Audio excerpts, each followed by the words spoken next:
This is a story about Servaine, the proud and sickly young lady of the Noxirel family, who received a mysterious merman as a gift from her father. Captivated by the merman's beauty, her initial curiosity grew into an attraction to the sadness in his silent eyes. But before she could fully understand Mel's feelings, Servaine passed away, leaving behind a confession that was never answered. A century later, he returns in human form and meets a girl who is the spitting image of her from the past. This young girl, who shares Servaine's appearance and name, is in fact Servaine's great-granddaughter. From here, the story reveals the secrets of their past relationship, the reason for Mel's constant silence, and the fine line between love and obsession. Is it truly love, or merely the merman's subconscious obsession with Servaine? Let us explore the secrets in the merman's eyes together. Listen, child, this is an old story told by our predecessors, a legend of our Noxirel family. Have you heard of my great-granddaughter, Servaine Noxirel? That child kept a very beautiful merman. Because of her frail body, she could not leave the mansion, so she spent most of her time in bed. So, that merman was her only solace. Therefore, she cherished that merman very much. In the end, she locked the merman in a pond. Servaine's gaze turned cold, and she looked away. The room was classical in style, with faint sunlight streaming in. A crisp voice full of curiosity asked, "But Grandpa, don't mermen live in the sea?" The old and frail grandfather, sitting on the bed, gently explained to his granddaughter. He was a gentle and weak child, who even brought the merman to the pond himself. But the girl interrupted, "No, Grandpa."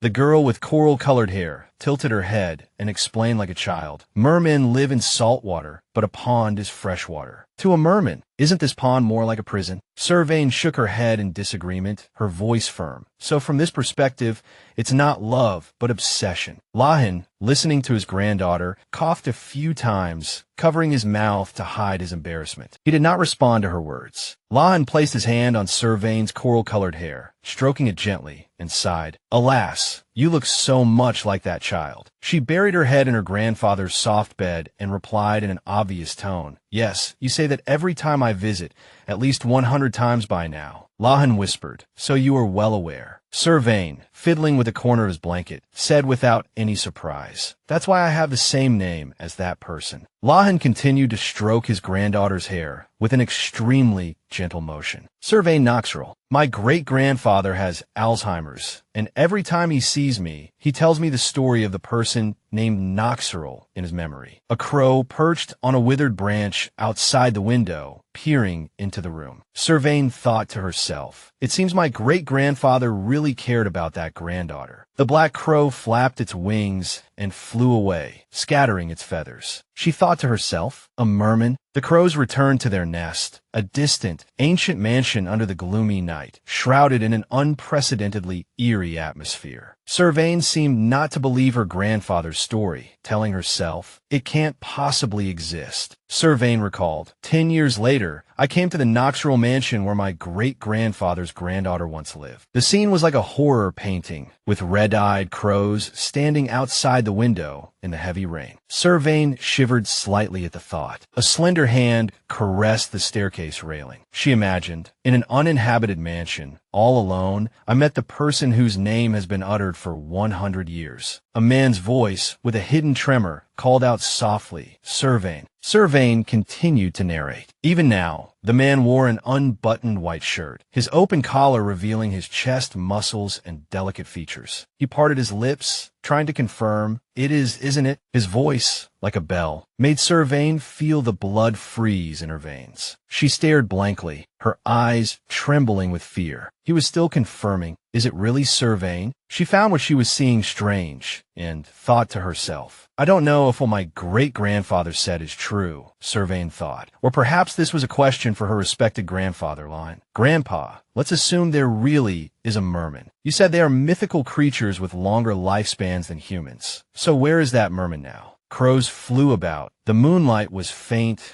the atmosphere was gloomy, and the misty clouds seemed to tell the story of a different kind of creature. Servaine's memory continued. That person is still trapped in that fish pond, waiting for your granddaughter. If that's the case, the man approached, calling out softly, "Servaine." He took her hand. He complained as if with resentment. "Why did you only come now?" Servaine's eyes widened, her face filled with confusion and fear. He continued, "I thought you had completely forgotten about me." That person was Mel, the merman kept in the mansion by the eldest daughter of the Noxirel family. He pressed Servaine's hand to his cheek and whispered, "I missed you so much." That creature, Mel, smiled gently and called her name, Servaine. Servaine thought to herself, "Why do I always think of him?" He accused her with a hint of anger. "What on earth were you doing, only arriving now?" Heartbroken by the sight before her, she couldn't tell Mel the truth and could only recall Lahan's words. "The one who imprisoned and abandoned me 100 years ago." Mel gently licked Servaine's fingers and narrowed his eyes. "I've been waiting for you." Seeing his expression, she felt a mix of guilt and fear. She thought to herself, is he plotting revenge? The sky regained a little light, as if turning a page of past memories. Black feathers floated down. The servants in the mansion were busy preparing things. Cleaning in front of the large, soft bed, Servaine Noxirel sat quietly, watching a man approach, surrounded by maids holding gifts. He said loudly, "Servaine, I've brought a gift." She turned her head away, uninterested. "I told you I don't need one." The head of the Noxirel family still tried to persuade his daughter. "This time will be different." Servaine Noxirel, the eldest daughter of the Noxirel family. Servaine glanced over indifferently, paying little attention to his words. The head of the Noxirel family continued to ramble on. "I had a hard time finding this. Brought it especially for you. I was so lucky." Tired, she rolled her eyes and thought helplessly, "If I die, everything will be useless, so what difference does it make?" Servaine's expression worsened, extremely displeased. She thought to herself, "Does he want me to look at a specimen brought for me and find hope to live from it?" Servaine's face was contorted with anger, her brows furrowed, her eyes disdainful. She pursed her lips and sighed, "Hateful." The head of the Noxirel family looked down like an overlord, his attitude not at all like a father seeing his child suffer from illness. Everything was like a curse. Servaine narrated it this way. "The Noxirel family has been plagued by mental illness for generations." She paused. "Perhaps I am too. But at least I—" The door creaked open, and a beam of light illuminated her young face. Someone called out, "Servaine." The head of the Noxirel family glared at his daughter, reminding her, "Didn't I tell you not to come in without my permission?" Servaine thought to herself, "I'm not like my father." She frowned, her childish face clearly showing concern. Servaine's voice trembled. "I heard Mother was in pain. I just wanted to see her." He repeated coldly, "Servaine, I already said no." She felt it, a strange thought, because I never understood. The head of the Noxirel family said coldly, "Your mother is unwell and needs to rest for a while. If you disturb her like this, her condition will only worsen." Servaine was disgusted by her father's twisted love for her mother. Handcuffs clinked on her pale, slender wrists. She narrated, "No one would call imprisoning their own wife love." The door was slammed shut. The head of the Noxirel family left only a brief remark, "Go back." Servaine lowered her head and thought, ever since they got married, father has always locked mother in her room. From the day I was born, whether sick or not, her body has always been weak. He's like a madman, obsessively possessive of my mother, locking her up like a pet. She thought, that's not love. The servants surrounded Servaine, constantly touching and restraining her. Servaine felt it was insane. She recognized her father's actions for what they were. This is possession. Assuming I also had someone I loved, I would never do something as crazy as imprisoning them. But with this body that has been plagued by illness, just like my mother since birth, what's the use of it all? All of this is meaningless. The head of the Noxirel family knelt on the ground, trembling as he spoke to Servaine. She asked me to take care of you until the end. Her eyes were empty. Servaine paid no heed to his words of remorse. The head of the Noxirel family continued, "If anything happens to you, I don't know how I'll face her." White snow covered the mansion, as cold as Servaine's heart. She sighed and asked herself, disgusting, how much longer do I have to endure this? When will this life end? Even without doing anything, my head hurts so much that I sometimes want to cry. Coughing is excruciating. There is no known cure date for this illness. Is there any hope for me? The vase fell to the floor and shattered, scattering white flowers and broken pieces. Servaine was desperate. I have no expectations left. A maid noticed and cried out in alarm. Young lady, the servants swept everything off the table. Her voice turned cold. Father.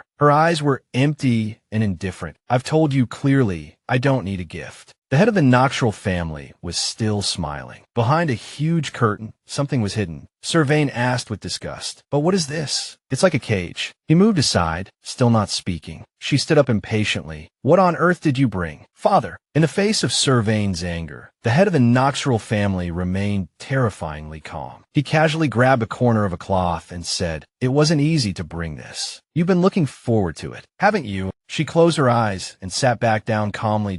"I don't need it. Take it away, Father. I just want to be alone. Time will pass, and I will just slowly die." The head of the Noxirel family was still very proud of what he had done. He assured her, "I'm sure you'll like it." The head of the Noxirel family instructed, almost provocatively, "Don't be too surprised, Servaine." The cloth was pulled away, and a string of beads clinked. Servaine's gaze was immediately drawn. In her line of sight, a cool expanse of blue water appeared. In the tank, a merman with the appearance of a youth slept quietly, his innocent face and delicate features like a landscape painting. Servaine couldn't hide the surprise in her eyes, and she stammered, "Father, is this?" The youth opened his eyes, his clear gaze scanning his surroundings from his innocent face. The head of the Noxirel family was very pleased with her expression. He said, "Yes, this is the first time you've seen such a creature, isn't it?" In the fish tank, the youth reached out to touch the cold glass, his gaze fixed on Servaine. The head of the Noxirel family explained, "It's called a merman." Servaine jumped up from her chair. She leaned over the table, moving closer to the glass tank. He continued to ramble on. "It's very different from the animals you've seen before, right? I brought it back from the sea near our Noxirel mansion." The head of the Noxirel family continued, "Servaine, because of your poor health, I've never taken you there directly. If you walk into the forest behind the mansion, you'll find a cliff overlooking the sea, and that's where this creature appeared." He carefully asked for his daughter's opinion. "What do you think?" She reached out to touch the glass. The head of the Noxirel family affirmed, "From now on, it's yours." His blue eyes sparkled even in the water. His skin was pale, and his silver scales shimmered like moonlight. Servaine's eyes were filled with wonder and admiration. She seemed to genuinely like this gift. "This was my first encounter with the merman." Servaine gave a strange smile and opened her mouth to speak. "Thank you, Father." The people of the Noxirel family have carried many problems from generation to generation. I, Servaine Noxirel, have also inherited my mother's illness. So, perhaps I am the worst masterpiece of the Noxirel family. Death. Before she died, Servaine's mother instructed the head of the Noxirel family, "Take good care of our daughter. If my continued existence is to fulfill my father's crazy dream." Servaine thought of death. Then, conversely, isn't death the salvation of my life? This desire to defy fate is the only story I can continue to write by my own will. But more than I imagined, death was something I couldn't decide for myself. Just when I believed that only time was on my side and I had given up on everything, the merman found me. Her eyes sparkled, and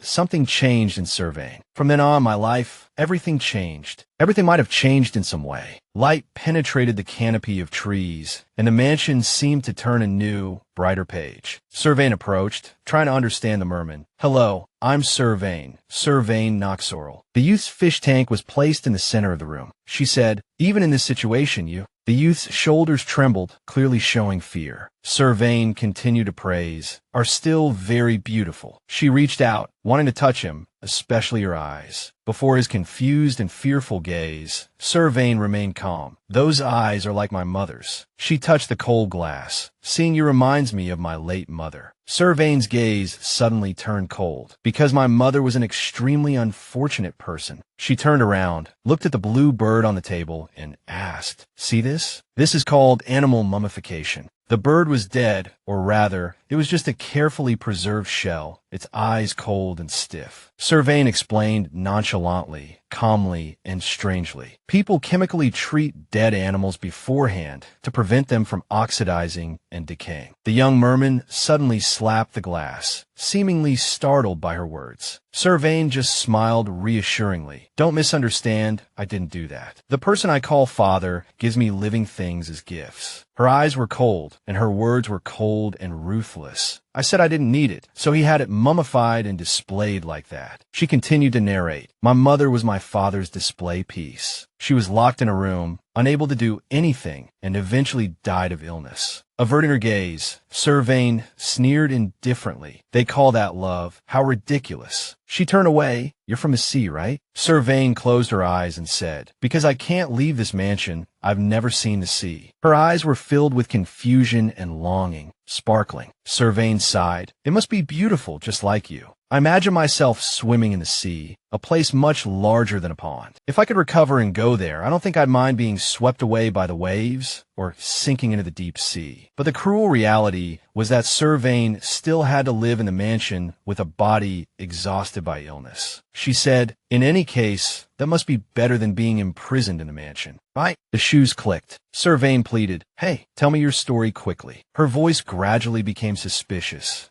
Servaine lowered her head and asked, you can talk, right? I've been watching you every day for a whole month since you came here. I haven't eaten, haven't slept, just watched you. She reached out, tried to caress the youth through the glass. Sometimes I imagine you swimming freely in the sea. Because I diligently read all the anatomy books in the mansion, I know you have a body like a human. Servaine reached out her hand as if to choke his pale neck. So now, let me hear your gentle voice. To do that, I'll have to pull you out of the water first, right? Her voice was like a curse. The pale hand gripped the youth's slender neck tightly. Servaine said, after that, I will make you breathe with your lungs. The youth's eyes widened, and tears welled up from his burning eyes. She said excitedly, when you open that beautiful mouth of yours. Servaine's eyes were wide with excitement. She crazily pinched his chin, forcing his mouth open. I'll be able to observe the inside of your throat. Her amber eyes glinted with a hint of madness, clearly enjoying the act. Servaine asked faintly, should I do this? The merman finally couldn't take it anymore and opened his mouth with difficulty. And he stammered, clutching his chest, said yes. Before Servaine's satisfied expression, the youth promised, I will talk. She didn't answer, just gently wiped away his tears and whispered, so a merman's tears are not pearls. Servaine left a comment. Your voice is as gentle as I imagined. Diary, month X, day X. The merman hasn't eaten for a month. Servaine bit her pen. I don't know what he eats. Even if I put fish in the tank. The merman remained curled up, holding his body motionless. He doesn't eat them either. He said his name is Mel. The merman's voice is beautiful. The merman who used to answer me bit by bit. Since being brought here, he hasn't spoken again, and until now, the merman has eaten nothing. Mel no longer lets me hear his voice. The fish tank shattered. Mel lay among the sharp glass shards, curled up and dying. Servaine panicked. What should I do with you? Watching the merman gradually grow pale and weak, she frantically thought of solution. If I pull out every single scale, will I be able to hear his screams? Her face was contorted with anger and sadness. How can he not eat anything? If he dies just like this, then the ink smudged, and a drop of ink spread across the diary page. Servaine held her head, looking at Mel, who was still motionless in the fish tank. She whispered, die, Mel. Suppose, just suppose. Servaine propped her forehead with her hand and thought with a grim face. If Mel, her hand trembled involuntarily, and the diary page was crumpled. Servaine thought desperately. Dies like mother. What should I do? She bit her lip, her body trembling even more. Fear gripped Servaine's thoughts tightly. She suddenly screamed, startling the merman and the surrounding fish. Wake up! Servaine seemed to be in a fit of rage. She questioned repeatedly. What's the problem? What on earth is the problem? I fed you, let you sleep, talked to you. I did everything, didn't I? The merman, who had probably never seen Servaine so angry, opened his dazed eyes wide in surprise. She narrated with resentment. You told me to crawl, and I crawled. You told me to cry, and I cried. You wanted jewels, and I gave you all the family heirlooms. I said I would do anything. Servaine's eyes were empty and pitiful, as if filled with the most stubborn and painful emotions. She said, except for leaving this place. Servaine screamed, wake up! I told you to wake up. The bodyguards outside stiffened at the noise from within. They rushed in quickly, asking in panic, young lady, what's wrong? On the floor, the broken wreckage was covered by a thick diary. Someone stammered, young lady. The bodyguards kept asking questions, some even pointing the finger at Mel. What's wrong? Did that Merman do something to the young lady? But Servaine just roared in anger. Get out. Her gaze was as cold as a wild beast's. She repeated, get out. Didn't you hear me? The bodyguard's footsteps retreated, saying in fear, we understand. They left the room, saying carefully, excuse us. Then they closed the door. The hallway was dark, with only faint sunlight filtering through the window panes. The butler had already reported Servaine's condition to the master of the Noxirel house. He asked again, Servaine? The butler replied, yes, Duke. The butler said, I heard the young lady has been screaming. According to the servants, she has become increasingly sensitive and irritable. If this continues, the young lady's health. The master of Noxirel interrupted him. Enough. He rested his chin on his hand and commanded cruelly, no one outside is to know about Servaine's condition. Make sure the servants in the house keep their mouths shut. The master's words became increasingly cold and ruthless. If that thing is aggravating Servaine's condition, it's best to dispose of it immediately. His eyes were cold and unmoving. If that thing is aggravating Servaine's condition, as if talking about a piece of trash, the master of Noxirel said coldly, it's best to dispose of it immediately. Servaine woke up in bed, slowly opening her eyes. She sat up, rubbing her forehead and letting out a slight groan of pain. Servaine thought with disgust, this damn body, not a single sign of improvement. Seeing the empty fish tank, she hesitated. Mel? A hint of panic flashed in her amber eyes. The warm blood in her veins seemed to freeze at that moment. Servaine quickly got out of bed, approached the fish tank, and called out cautiously, Mel? Her steps were slow and heavy, getting closer, but the empty fish tank seemed to answer Servaine's question. Mel was gone. Servaine panicked and screamed. No, Mel! She roared. Mel is gone. Servaine ran out barefoot to search. The maids, seeing this, tried to stop her, all pleading, young lady, what's wrong? Please calm down. Her cruel and scrutinizing gaze fell directly on them. My Merman, where did you hide him? The maid trembled and backed away. I don't know. We don't know anything. Servaine stroked the maid's hair, pressed her forehead against the maid's face, and whispered, is that so? It seems no one will tell me, she asserted. It must have been father who took him away. Servaine asked, where is the Duke? The terrified maids frantically explained everything they knew, begging for their lives. I only know that he has left the Duke's mansion, young lady. Other than that, we really don't know anything. Please spare me, young lady. Servaine raised her pale hand, her face calm. Just as her hand was about to strike the poor maid's face, the maid stammered. Servaine lowered her hand, and the maid quickly blurted out, he went to the lake. As soon as the words were out, Servaine vanished like a flash of lightning. The maid shouted after her, my lady. She ran swiftly with bare feet across the muddy ground. The maids lifted their skirts and chased after her. My lady, wait, they pleaded desperately.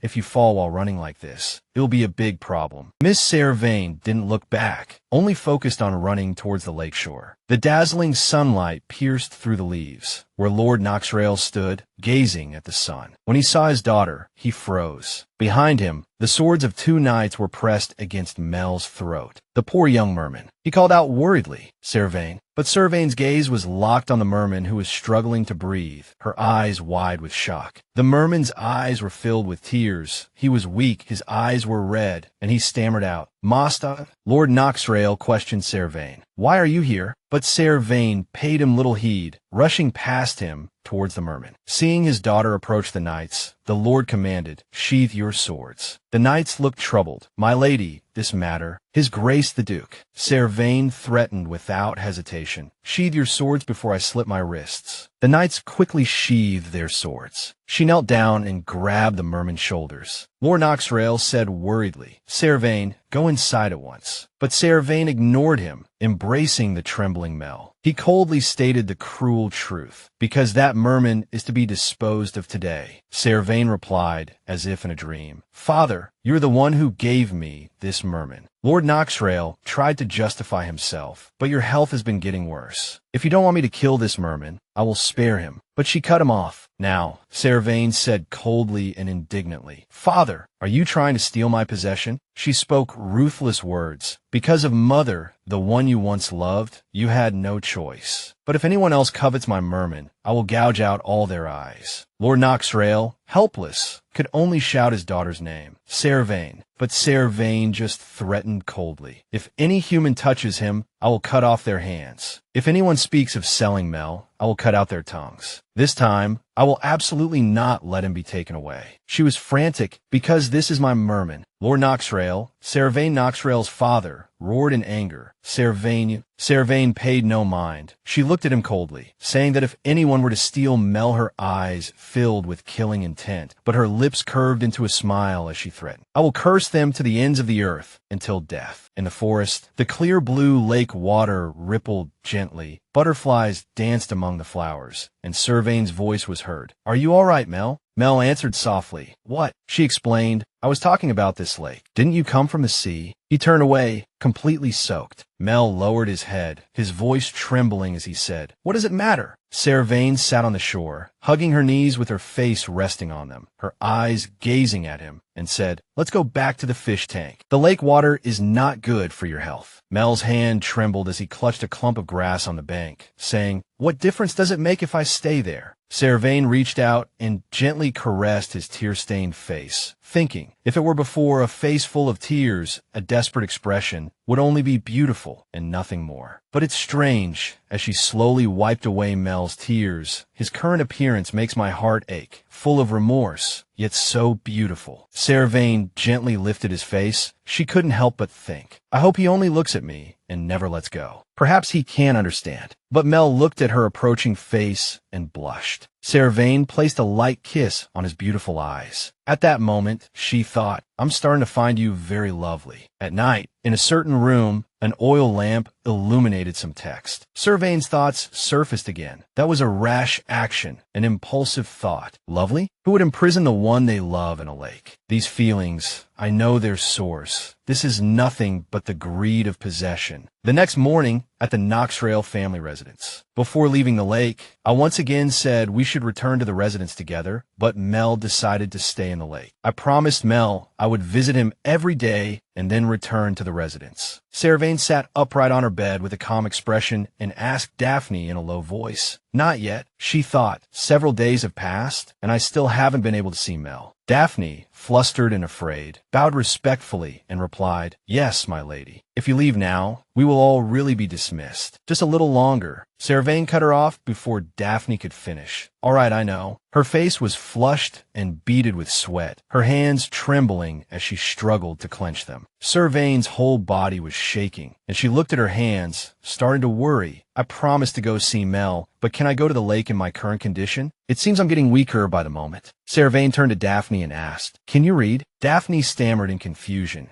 Yes, I can read. Hearing this, she said, From today on, you will deliver messages to the Merman for me. Daphne was stunned, then asked in a panic, Me? I can read my lady's letters. Servaine covered her mouth and coughed, saying weakly, There's no other way, because that Merman cannot read. She said no more, simply ordering Daphne. In any case, go and see how the Merman is doing, and then report back to me. Daphne replied respectfully, Yes, my lady. Late at night, Mel was alone in the lake, recalling Servaine's letter. Are you all right, Mel? That lake never freezes, but I worry if you might feel lonely and cold there by yourself. The sea is where you used to live, so you won't adapt easily to the lake. If you need anything, just let me know. Take care. I will come to see you soon. In Servaine's bedroom, she was enjoying a cup of tea. Servaine lifted her head slightly and asked coldly, Did Mel still say nothing today? She couldn't stop thinking about him. As always, I wrote to Mel, but he never once replied to me. Daphne answered her in a panic, Yes, my lady. I'm very sorry. Nevertheless, I still didn't forget to write, as it was the only way I could contact Mel. Servaine continued to send him letters every day. In bed, her face was flushed and she was covered in sweat. Servaine had difficulty breathing, her hands clutching the blanket tightly. A voice called out, trying to wake Servaine. My lady, please wake up. She struggled to open her eyes and said faintly, Daphne? Daphne looked at her, her face full of worry. Yes, my lady, it's me. I brought you medicine. Can you sit up? On the small table were a basin of water and a compress, a glass of water, and medicine. Servaine slowly sat up, still thinking of Mel at this moment. More importantly, did you give my letter to Mel? Daphne picked up the medicine and answered her, yes, of course, my lady. But he still said nothing today. Daphne poured the medicine packet into the cup of water, comforting Servaine. Even so, don't worry too much, because one day, the merman will understand my lady's heart. She reached out a trembling hand for the cup of medicine, saying with difficulty, is that so? Thank you, Daphne. Daphne smiled respectfully and handed her the cup. It's nothing, my lady. Here is your medicine. Servaine slowly brought the cup of medicine to her lips and drank. Daphne stood by her side and said, you'll be writing a letter today as well, right? I'll be sure to convey your words clearly this time, so please don't worry. She seemed excited. Daphne's cheeks were flushed, and she smiled brightly, saying, you must eat well, because only then can my lady continue to write to the merman. The maid who was sent to Mel every day brought back some rather interesting news one day. Servaine thought uneasily. It's been a week, and I haven't been able to write to him. She sat on the bed, eyes wide, hands clutching the blanket, and exclaimed in surprise, what? Daphne stood respectfully by the bed and told Servaine, today, Master Mel asked about my lady for the first time. Every word she spoke made Servaine more and more surprised. He asked when my lady would come and why you stopped writing. Then, Servaine smiled faintly and said, is that so? Daphne immediately replied, yes, so as my lady instructed, I conveyed that you were unwell and didn't have time to write. She praised, well done, continue to say that for me. Also, tell him that I miss him and that I will definitely go to see him. Servaine's words startled Daphne. Her face turned pale and her eyes widened. Daphne's voice trembled dryly as she asked, yes, my lady. What are you saying? She looked at her with suspicion. Daphne? Daphne didn't answer, but continued to ask, how is my lady going to get out? She stared at her, asking in a dreadful voice, when are you going to see him? Servaine tightened her grip on the blanket. Her icy voice echoed through the room. It seems I've been really sick for a while, just resting in one place. Servaine sat on the bed, her face haggard. So I have to go through this kind of thing too. She looked at Daphne with a face full of rage, and Servaine roared, I've been too lenient with you, haven't I? Daphne shrank back, screaming in terror. I'm sorry, my lady.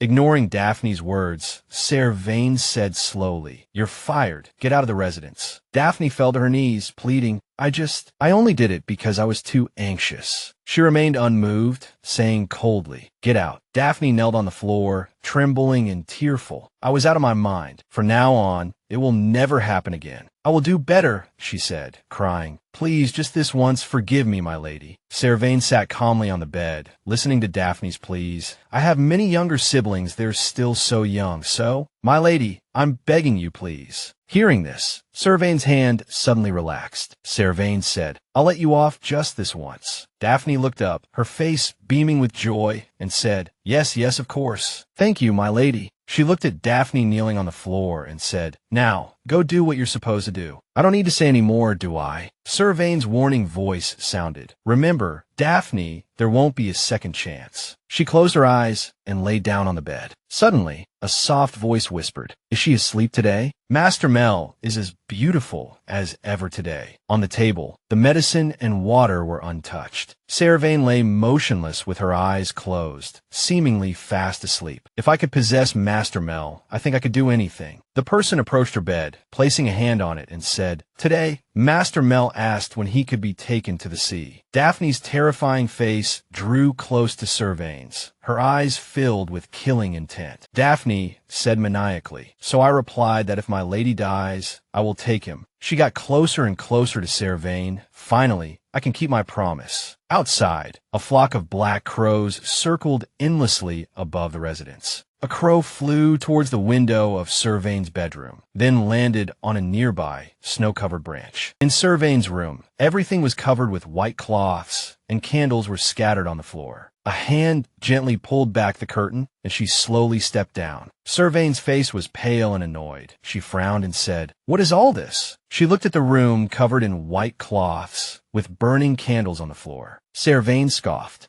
Do they think I'm dead? She moved forward slowly, thinking, or perhaps I really am dead. Servaine pushed open the door, trembling. Have several days passed already? She leaned heavily against the door, her head spinning from a headache. But Servaine still remembered that she had conveyed to Mel that she would definitely come. She bent over in exhaustion. Servaine looked at the dark, empty corridor, thinking, there's no one here. Moonlight shone faintly through the window. How many days have passed? Before it's too late today. I really must go see Mel. She still remembered her promise to Mel, the one conveyed through letters. I must fulfill it. In the forest, on a snow-covered patch of dry grass, sat an oil lamp. A voice shouted, "Hey, hurry up!" A stone was thrown forcefully, accompanied by a shout. "Come out! Are you not coming out?" The person on the shore kept throwing stones, shouting, "I'm telling you, I'll keep throwing stones until you show up." It was Daphne. She held a large stone in her hand, intending to throw it. Her face was contorted as she screamed incessantly. "Why haven't you appeared these past few days?" Mel seemed to be emerging from the lake. Seeing this, she laughed excitedly. Finally, Daphne stared at him and suddenly said, "Are you showing off that expensive face of yours?" Mel didn't answer. He looked at her coldly. "What are you doing here at this hour?" She approached the lake and said, "Well, do you remember what I said before?" He was startled. "What did you say?" Daphne's next words made him freeze. "She's finally dead." She repeated it again, constantly rubbing salt in his wound. "Servaine Noxirel, she's dead." Mel couldn't believe it. He asked in a panic, "What are you talking about?" "Servaine is dead." Mel trembled as he said, "So that's why she couldn't write? What happened to her?" His tears fell. Could it be? A teardrop fell onto the lake's surface, creating ripples. "Did you kill her?" Her answer made Mel freeze. "What if I did?" Daphne threw down the stone and said, "That villain is dead. Why are you reacting like this?" Her face was terrifying. Daphne slapped herself maniacally and said, "If I say that, you should be happy, right? Didn't I say I would take you to the sea if that woman died?" He trembled all over, and Mel cried out in anguish. "How could you do such a thing?" He buried his face in his hands and wept. "To me, Servaine wasn't a bad person. She didn't deserve to be killed by anyone. If she had sent me a letter, I was planning to be friendly with her." Daphne looked at the crying Mel in disbelief. She criticized him. "Are you an idiot? Is your brain that small because you're a fish? Did you really think those sweet words were sincere? You're unbelievably foolish." His pearly tears fell continuously, his gentle voice echoing. Maybe they were sincere. He wasn't a cruel person to begin with. Mel sat in terror. "It's because of me that he became like that. Because of me, Servaine." Daphne stood on the shore, her face grim, biting her lip as she listened to him blame himself. "Because of my ability." Daphne suddenly lunged, grabbing his hair and shouting, "It's not my fault." She muttered to herself. She was already dead before that. Then Daphne attacked Mel more fiercely. "I told you. She was someone who deserved to die anyway." He cried out in pain. "Ah!" She held his hair tightly, roaring, "Don't resist." Daphne's eyes were bloodshot, filled with madness. "You belong to me," she screamed. "I told you, from now on you're mine." Servaine stood behind Daphne, her face icy, holding a large piece of wood high. Without hesitation, she brought the wood down directly on Daphne's head. As Mel watched in horror, Daphne collapsed. Servaine's voice rang out. "It's been a while, hasn't it?" Mel could only weep, his eyes fixed on her. Servaine crouched down, raising the oil lamp to illuminate his face. Her face was flushed from her illness, her eyes hazy, as she said, "I was hoping you were doing well in the lake, but it doesn't seem like it. I missed you so much, Mel." A few minutes earlier, Servaine was carrying an oil lamp, slowly walking towards Mel. A voice rang out, and her hand holding the oil lamp paused slightly. Servaine gasped for breath, clutching her cloak with one hand. "That sounds like someone's voice." She moved closer and heard a shout. "Why haven't you appeared these past few days?" Servaine stopped in her tracks. That voice. She quickly hid behind a tree, observing quietly. Servaine thought in confusion. "It's Daphne's, but why is she meeting Mel privately at this hour?"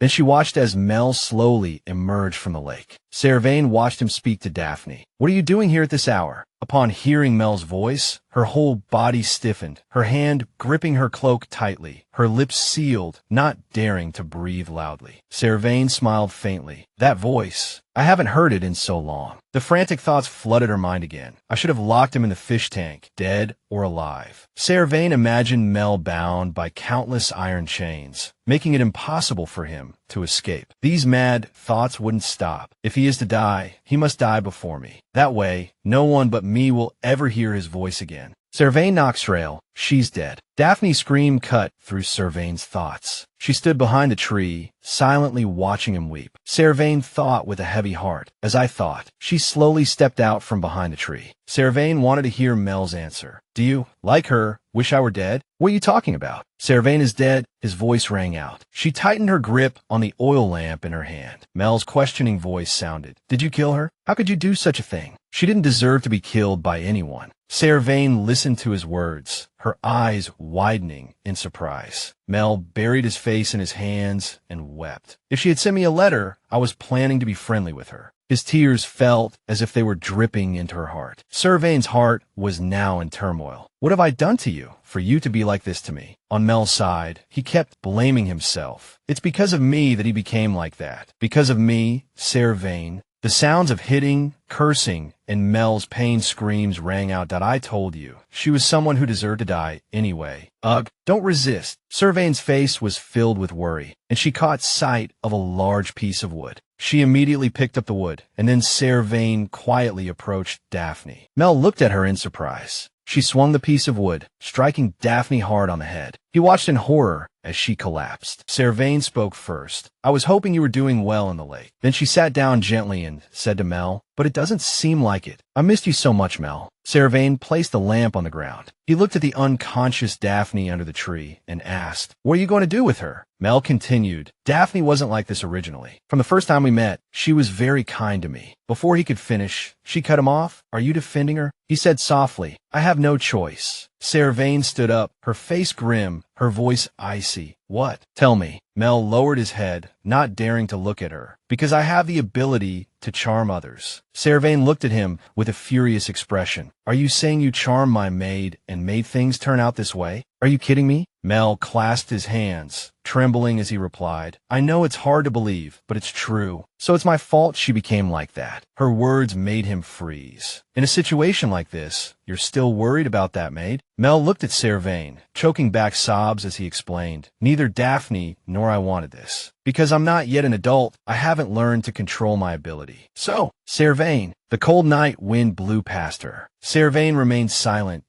I don't care, Mel. She said, whether that ability of yours is real or not, charming or not. Her voice seemed colder than the night wind. That maid coveted my possession. You're worrying for nothing. Servaine bent down slightly, caressing his face with a faint smile on her lips, and said, as long as I'm alive, you are my exclusive Merman. Mel reached out, touching her hand, his voice pleading, Servaine, I know you're a good person. Daphne became like that, and now you're like this too. Servaine laughed in exasperation at his words. She roared, you think I'm like this, that I like you, because I've been charmed by your ability? That I'm influenced by something you can't control? Servaine moved closer to Mel. No, Mel, it's because I was born this way. Everyone in the Noxirel family is the same. Their thoughts were both disturbed. Memories of the past replayed in her mind like a film. Duke Noxirel's cold expression appeared clearly. I told you not to enter this room without my permission, Servaine. She said to Mel, I inherited the family blood, but the only difference between me and them is this weak body. And this isn't the kind of love you speak of, but the greed of possession. She suddenly saw her mother's terrified face in Mel's. Servaine. Servaine recoiled in alarm. She turned away and said, just wait for now. We'll talk about the rest later. I'll come again next time. Before Servaine could finish her sentence, someone rushed over and pushed her forcefully. Daphne had woken up at some point, and she pushed so quickly that Servaine had no time to react. Just like that, she was pushed and fell into the lake right in front of Mel. Her hair brushed gently against his face. Mel's eyes widened in horror as he watched Servaine fall. He screamed, Servaine. She sank quickly into the water. Servaine weakly reached out a hand, as if trying to grab something. Her entire body was submerged. Servaine opened her eyes and looked forward. Daphne's malicious hand, which had pushed Servaine Noxirel into the lake, had not even had time to retract. This moment happened in an instant. The unprepared Mel stared blankly at the water surface where Servaine Noxirel had just fallen. He couldn't believe his eyes, stunned for a moment with his mouth slightly agape. Then, as if suddenly startled awake, Mel jumped and rushed forward anxiously, calling out, Servaine. At the same time, Daphne's hand shot out and grabbed his arm tightly, stopping him. Mel looked up at her and cried out in surprise. Daphne held him tightly, reminding him loudly, you have to leave now. Mel struggled to make her let go. She became agitated. Isn't that what you wanted? Mel's panicked voice echoed in the air. Please stop, Daphne. He pushed her forcefully to the ground, saying angrily, I never wanted that. Mel's eyes were filled with determination. I'm not going with you. Fear appeared on Daphne's face, her voice trembling slightly. I did this for you. Unable to accept this outcome, she bit her lip tightly, trying to control her emotions. Daphne turned and ran away quickly, accidentally knocking over an oil lamp on the ground, which shattered on impact. The fire from the lamp spread, igniting a raging blaze. Underwater in the dark, murky water, Servaine Noxirel realized the lake was colder and more desolate than she had imagined. Mel must have been here all alone. Her body sank deeper and deeper, and after a long period of oxygen deprivation, breathing became increasingly difficult. Servaine Noxirel's consciousness began to blur. Am I going to die after all? Just as her sanity was about to break, a blurry figure suddenly appeared in front of her, swimming desperately towards her. The figure got closer, and recognizing the anxious face, Servaine Noxirel called out softly, Mel. Her hand involuntarily loosened and dropped, a hint of disbelief in her heart. Are you here to save me? Mel quickly grabbed Servaine Noxirel's hand, making her wonder, don't you hate being trapped in the lake? Servaine Noxirel realized he was very close to her, even gentle with her, and became flustered. Don't. Mel's hand gently caressed her cheek, and Servaine Noxirel felt even more helpless. No, I beg you. He leaned in, gazing at her intently, then gently pressed a kiss on her lips. Servaine Noxirel thought bitterly, even if you save me, I will only hurt you again. The moment their lips met, it was as if time and space stood still. Before her consciousness faded, Servaine Noxirel was still tormented by the thought, you will regret saving me. The scene changed, and her thoughts seemed to enter another space where the surrounding world was completely monochrome. That night, Servaine Noxirel was dreaming alone in the dark night. A fierce blizzard was raging, but strangely, she couldn't feel the cold. Servaine Noxirel slowly raised her head. Before her was an unfrozen sea, and Mel was there too, smiling brightly. Servaine Noxirel was silent for a long time, then called out softly, Mel. But strangely, he didn't answer, instead turning away indifferently and walking off. She chased after him in a panic, shouting, Mel. His figure quickly dove into the deep water. Servaine Noxirel's voice became urgent. Where are you going? She reached out her hand helplessly, but only grasped at air. Don't leave me. Only silence answered her. Servaine Noxirel cried out in anguish. Wait for me. Take me with you. I'll go with you. Her feet were already at the water's edge. After a brief pause, her voice was heard. If it's now, I can go into the sea with you. As soon as the words were spoken, Servaine Noxirel's whole body staggered and gradually sank into the water. In her mind, she kept calling, Mel, where are you, Mel? There was only water all around, and although the cold enveloped her, Servaine Noxirel had only one plea. Please come back. There was no response. Her tear-laden eyelashes slowly closed. Servaine Noxirel's thoughts became hazy and blurred, but the thought echoed endlessly. Don't leave me. The scene changed, and waking from the dream, she was lying in her familiar bed, tears still at the corners of her eyes, unconsciously calling a name. Mel. The surrounding servants, seeing Servaine Noxirel awake, exclaimed ecstatically, Good heavens, the young lady is awake. They surrounded her with concern, asking questions. Quick, go call the Duke. Young lady, are you all right? Are you fully awake? Young lady? Looking at the familiar chandelier on the ceiling, Servaine Noxirel realized, this is my room. I thought I was going to die this time. I really had that feeling. She didn't answer the servant's questions, her eyes sad. So, you saved me. Servaine Noxirel gently closed her eyes, letting the tears slide down her cheeks. A moment later, the head of the Noxirel family walked in, looked at her, and called out with concern, Servaine. Sunlight streamed into the room through the window, and his voice was heard, Are you feeling all right? Servaine Noxirel replied, Perhaps because I've been through an ordeal, I'm fine. Where's Mel? The head of the Noxirel family hesitated upon hearing this question. The scene switches back to when Servaine Noxirel was rescued. The oil lamp Daphne had knocked over earlier had started a huge fire. When Servaine Noxirel was pulled from the water, the trees on the shore were burning fiercely. Mel looked at the person in his arms, both scared and anxious, calling out, "Servaine, wake up no. You have to wake up." He looked towards the distant shore, and through the firelight, he saw a blurry figure and joyfully reassured her, "Someone's coming. Just hold on a little longer, please." Mel held Servaine Noxirel tightly and immediately shouted, "Help. Servaine is here. She's here." Hearing no response, his eyes became panicked, his thoughts chaotic. "Servaine is here. Here. Servaine is here. Please help me." Mel screamed again with all his might. "Servaine is here." The scene changed, and in Servaine Noxirel's room, the head of the Noxirel family stated calmly. He was burned all over, and his scales were torn in many places. "I decided not to tell you, fearing it would affect your recovery, Servaine," he gently persuaded. "If you knew he became like that because of you, wouldn't all his efforts to save you be in vain? Therefore, I hope you won't be devastated by this." Servaine Noxirel's tears slid uncontrollably down her cheeks. The voice of the head of the Noxirel family was heard. "According to the doctor,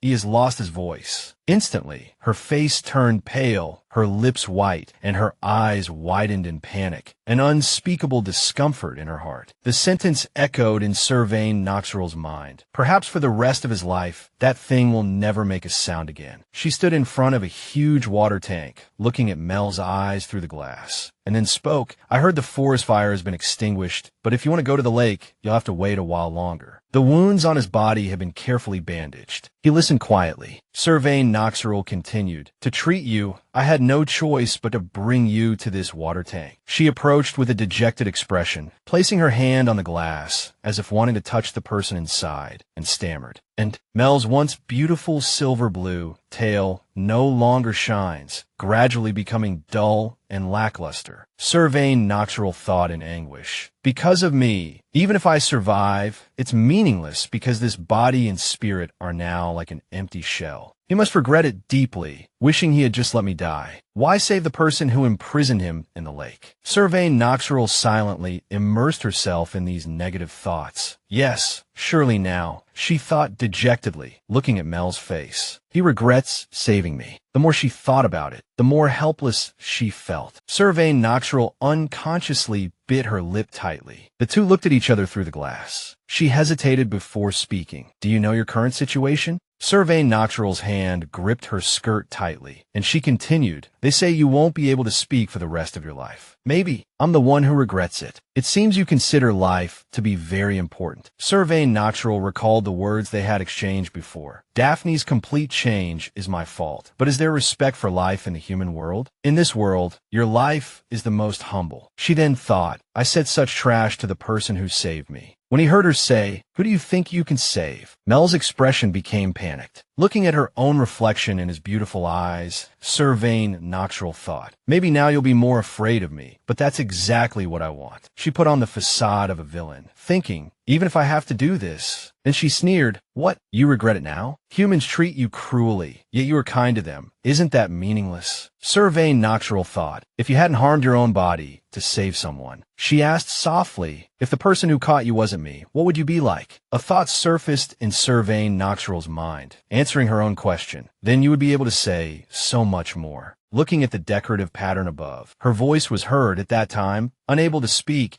"Did you ever think that you would have to endure things far more terrible than this?" The sky outside the window had darkened, and only Servaine Noxirel was in the room, muttering to herself. At that time, even if you were being burned in the fire, you couldn't open your mouth to ask. She rested her head against the glass of the tank, holding Mel, her body trembling slightly. Your situation, your intentions, or any inner thoughts. Mel watched every expression on Servaine Noxirel's face with concern. With a sad expression, as if talking to herself, she said, "This is the last remaining conscience I have before I die. When I take you back to the sea, I will give a signal." Remembering the beautifully patterned family crest, Servaine Noxirel calculated in her mind, "No matter who catches you, as long as they have the mark of the Duke of Noxirel. Family. Most people won't be able to harm you." Furthermore, she recalled a previous conversation with a servant and felt more at ease. "This will be good for you." An image of letters appeared in Servaine Noxirel's mind, and then an idea struck her. If you could read and write, all problems would be solved. Even without a voice, you could still express your intentions. Looking at the beautiful face before her, she decided, "Yes, that would be better. I will teach you to read, Mel." The curtain on the left was neatly tied back in a corner, and then the curtain on the other side was also drawn. Servaine Noxirel held a piece of paper, showing it to the person in the tank. Mel, I will post today's lesson here. She instructed carefully, if you don't recognize it, just knock on the tank, and I'll show you again. Seeing Mel looking intently at the paper in front of him, Servaine Noxirel's voice was heard. Whenever you feel bored, it will be fun to review this. She stuck the paper on the glass and continued, I'll post tomorrow's lesson as well, since you'll want to practice in advance. Servaine Noxirel leaned in and asked, you can still see clearly from in there, right? She was surprised to find that, contrary to her prediction that he would refuse to learn, Mel enjoyed reading and writing. What a peaceful day, Servaine Noxirel thought. Perhaps Mel and I both feel that this is the first time we have experienced such tranquility. A hint of contemplation was in her clear eyes. Maybe Mel and I? Servaine Noxirel gently placed her hand on the glass where Mel's hand was. The two looked at each other in silence, both feeling that this was the first time they had shared the same emotion, accompanied by the thought, can I define this as happiness? A knock was heard at the door, and Servaine Noxirel's voice responded. Come in. A servant appeared timidly and announced, young lady, the teacher has arrived. Immediately after, Bloomy Hexavine walked in and began, Miss Servaine. Her voice was heard, reminding, it's time for your lesson. Servaine Noxirel carefully drew the curtain that covered the tank where Mel was, thinking, a peaceful life. I rarely need to hide Mel from people who enter this room, but the real purpose is not to let Mel see me like this. I have already instructed the servants to be careful with their words. Bloomy Hexavine sat by Servaine Noxirel's bed and began, after the last lesson, did the young lady review? She had carefully calculated to change checkup and treatment to lesson, using it as a code. Bloomy Hexavine took her pulse and assessed. The young lady's learning progress is too slow. I will give you new books. Servaine Noxirel understood immediately that this meant she was prescribing new medicine because her condition had not improved. She sighed, thinking, even if this is meaningless still, Bloomy Hexavine adjusted her glasses and instructed, morning and night, even if you are sleepy, young lady, you must try to read them all. After the checkup, she stood up and bowed to Servaine Noxirel. Today's lesson is over. The servant beside her was attentive, but almost slipped up, stopping just in time. Teacher, the checkup? The lesson is over. Shall I call for the carriage? Bloomy Hexavine said gently, before that, I must see the Duke today. The servant led the way. I will take the teacher to the office. Before leaving, she looked back at Servaine Noxirel on the bed and said, we'll see each other again tomorrow. Rest well, young lady. She didn't answer, but in her heart, she asked, tomorrow? Servaine Noxirel thought of the lesson content she had prepared for Mel. How much longer can I keep waiting for tomorrow? Even so, a sliver of anticipation remained in her heart. How wonderful it would be if that tomorrow really came. The next day, the Noxirel family estate appeared. Tomorrow came as promised, but the person who had promised to see her again did not come.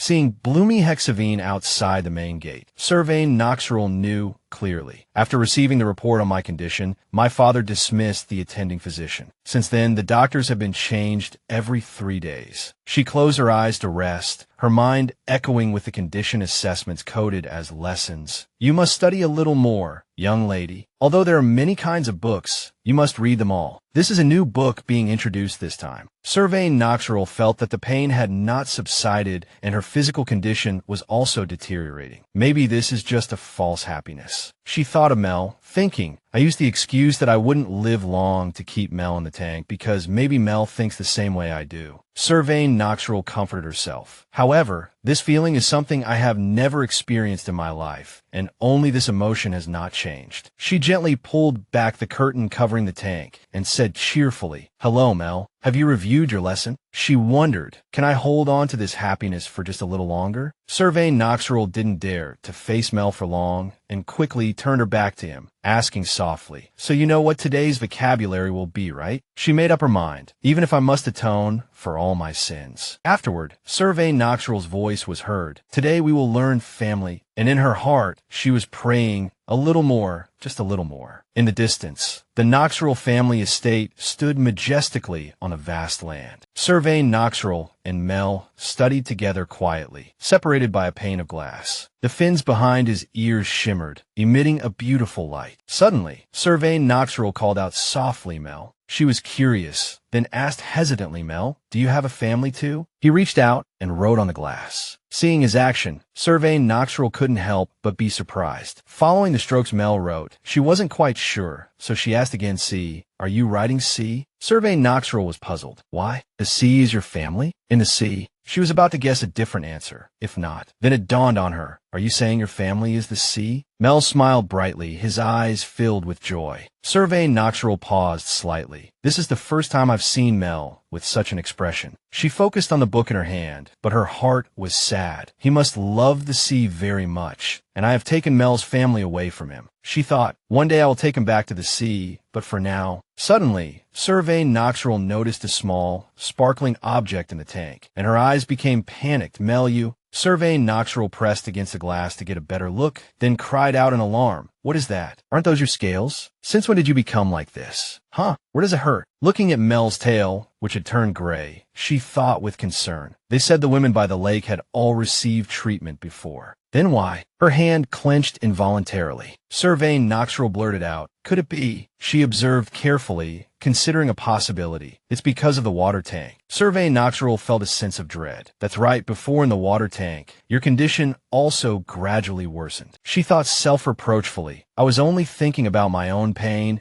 and completely ignored Mel's condition. Her eyes gradually filled with panic, her thoughts in turmoil. If he stays in this tank, Mel will. Servaine Noxirel bit her lip tightly in fear, stopping herself from crying. She decided, let's go back to the lake, Mel. He looked at her anxious expression, confused. Servaine Noxirel's face was now extremely pale, and she said softly to Mel, first, because the fire was so big, I have to go to the lake to check the situation. She called out, Waterkeeper. Suddenly, a familiar voice was heard, Servaine. Servaine Noxirel couldn't believe her ears, and immediately turned to the person who had just called her name, Beth. Hi. This time it was Mel's turn to panic, his eyes wide with a hint of fear. He said urgently, wait, Servaine, I can't go back to the lake yet. Servaine Noxirel exclaimed in surprise, Mel. She said sullenly, you've surprised me many times today. Mel called out dejectedly, Servaine. Servaine Noxirel's angry voice echoed in the air. Since when could you speak? How long were you planning to deceive me? Looking at the lesson content posted on the glass, she said painfully, I even thought we were gradually getting closer. Was I the only one who thought so? Mel, in a panic, hurriedly explained, no, Servaine, it's just that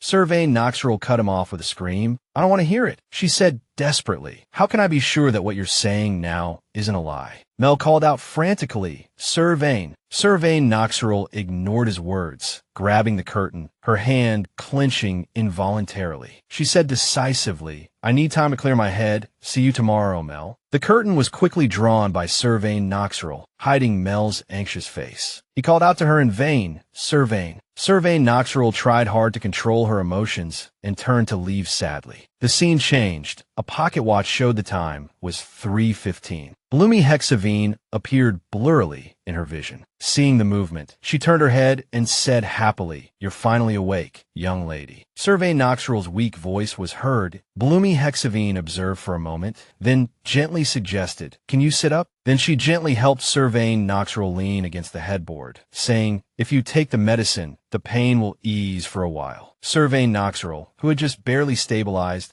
was covered in sweat. You were fired. Why are you back? Instead of answering, Bloomy Hexavine gently asked back, I was curious how skilled the doctor the Duke hired was to have fired me. She looked at the other and asked, so, have your questions been answered? She continued, I've looked at the medical records and found nothing unusual, and more importantly, Bloomy Hexavine's voice was heard. Now I don't need to say lesson anymore, right? Servaine Noxirel, holding a glass of water, replied sullenly, yes, because I've already taken him to the lake. She thought, that promise to see you tomorrow, I didn't keep it. I took Mel to the lake. He's all alone under the moonlight. Looking at the familiar scene in the room, Servaine Noxirel calculated in her mind. First, I want to apologize to him, and then slowly talk to Mel again. However, her dying body posed a problem. The image of her lying motionless in bed, being cared for by servants, came to mind again. Servaine Noxirel felt helpless. Now I can really feel death approaching, and there isn't much time left with him. She stared intently at the glass of water in her hand and decided, I must go see him quickly. Bloomy Hexavine's voice was heard, persuading, You know that's not possible right now, don't you? Wouldn't it be better to keep that pet in the water tank? Servaine Noxirel quickly explained, no, the water tank is not suitable for a merman to live in. She watched her drink the water, then hesitantly suggested, in any case at this moment, the will to live is very important. Bloomy Hexavine's voice rose in reassurance. If you want to see that merman again, you must recover as soon as possible. Servaine Noxirel, still looking exhausted, agreed upon hearing this. That's right. Seeing that they had been talking for a long time, she stood up, not forgetting to encourage her before leaving. Very good. Don't give up. As long as the young lady doesn't give up, I will also do my best. Servaine Noxirel was quite surprised and called out softly, hey. She wondered about the doctor's identity. What's your name? Come to think of it, I've never heard it. She replied cheerfully, Bloomy Hexavine. You can call me Bloomy or Hexavine, whichever you prefer. Please rely on me more in the future, young lady. From that day on, Servaine Noxirel continued to receive treatment from Bloomy. Even so, the pain still came frequently, but occasionally her health would improve enough to walk around the mansion. Stopping in front of a window, Servaine Noxirel looked out at the sunny view, thinking, I wonder if Mel has read the letter. She had started writing letters to Mel again. Last time, because of Mel's ability, Servaine Noxirel had ordered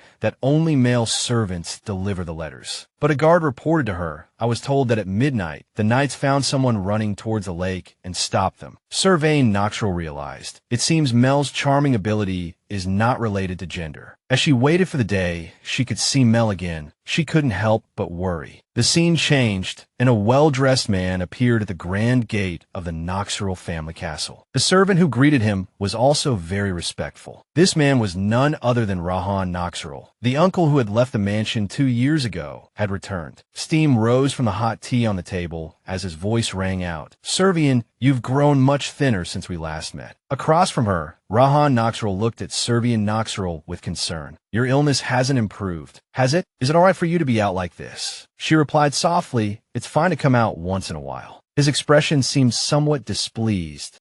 I asked there nothing you want? Didn't you like the gifts I sent you? Servaine Noxirel brought the teacup to her lips for a sip, then answered yes. She sighed inwardly. As soon as he saw me, he held me tightly and cried for a long time, and now he looks like he's about to cry again. Rahan Noxirel was her maternal uncle, a year older than her, a fact he proactively boasted about. Well, I bought a gift on my trip this time. Hearing this, she thought to herself, Uncle's personality is still the same, kind, gentle, and sensitive. Servaine Noxirel recalled the happy childhood she had spent with this uncle. After her mother passed away, he was the only one who came to visit her at this mansion. The reason this uncle left the mansion 2 years ago was because her uncle was the family's illegitimate son. That fragile uncle, he could not bear the guilt of harming the family, nor the constant contempt and ridicule. A trace of sadness appeared in Servaine Noxirel's eyes. If it were her uncle, he would surely regret leaving her all alone. It sounded funny, but he was the one who made her feel sad. She looked up at the person before her, knowing full well that he wouldn't say anything this time, but would soon leave again. Meanwhile, Rahan Noxirel said excitedly, Look here, Servaine. A bracelet made of shells and coral appeared on the table. His voice rang out. It's not expensive jewelry, but it's very beautiful, isn't it? I thought you would like it, so I bought it for you. Servaine Noxirel picked up the bracelet and smiled gently. It's really beautiful. I like it very much. She thought of someone in her heart. This would suit Mel perfectly. Rahan Noxirel was also very happy, my goodness. Is there anything else you want? She answered honestly, anything else is fine, but this bracelet, I want to give it to someone. He asked in surprise, someone you want to give it to? Servaine explained gently, I am raising a merman. He used to be in the tank in my room, but now he's in the lake. Rahan Noxirel was even more surprised. A merman? Is your friend's name Merman? She hesitated before explaining, no, a real merman. He grinned, so that's how it is. A merman, you know, Servaine. Rahan's voice continued, adding a legend he had once heard. I heard that in some regions, mermen become sea gods. His voice went on, but on the other hand, there are also stories in other regions that mermen turn into salt water. Hearing this, the beautiful image of Mel appeared in Servaine's mind, in Noxirel's mind. Seeing her lack of reaction, Rahan Noxirel asked gently, what do you think? It's interesting, isn't it? She thought to herself, he doesn't believe a word I'm saying. This was understandable. Normally, if you told someone a story about a merman, it would be hard for them to believe it right away. Looking at the watch on his wrist, he exclaimed, "Oh my, we have to stop talking now. I haven't seen your father in a long time, so I have some things to talk to him about." Servaine Noxirel stood up and, before leaving, thoughtfully urged, "Get some good rest, Servaine. I'll come see you again." Servaine Noxirel watched his departing back with some curiosity. How long will Uncle stay this time before leaving? She looked at the beautiful bracelet she had just received and calculated in her mind. This might be a stubborn act,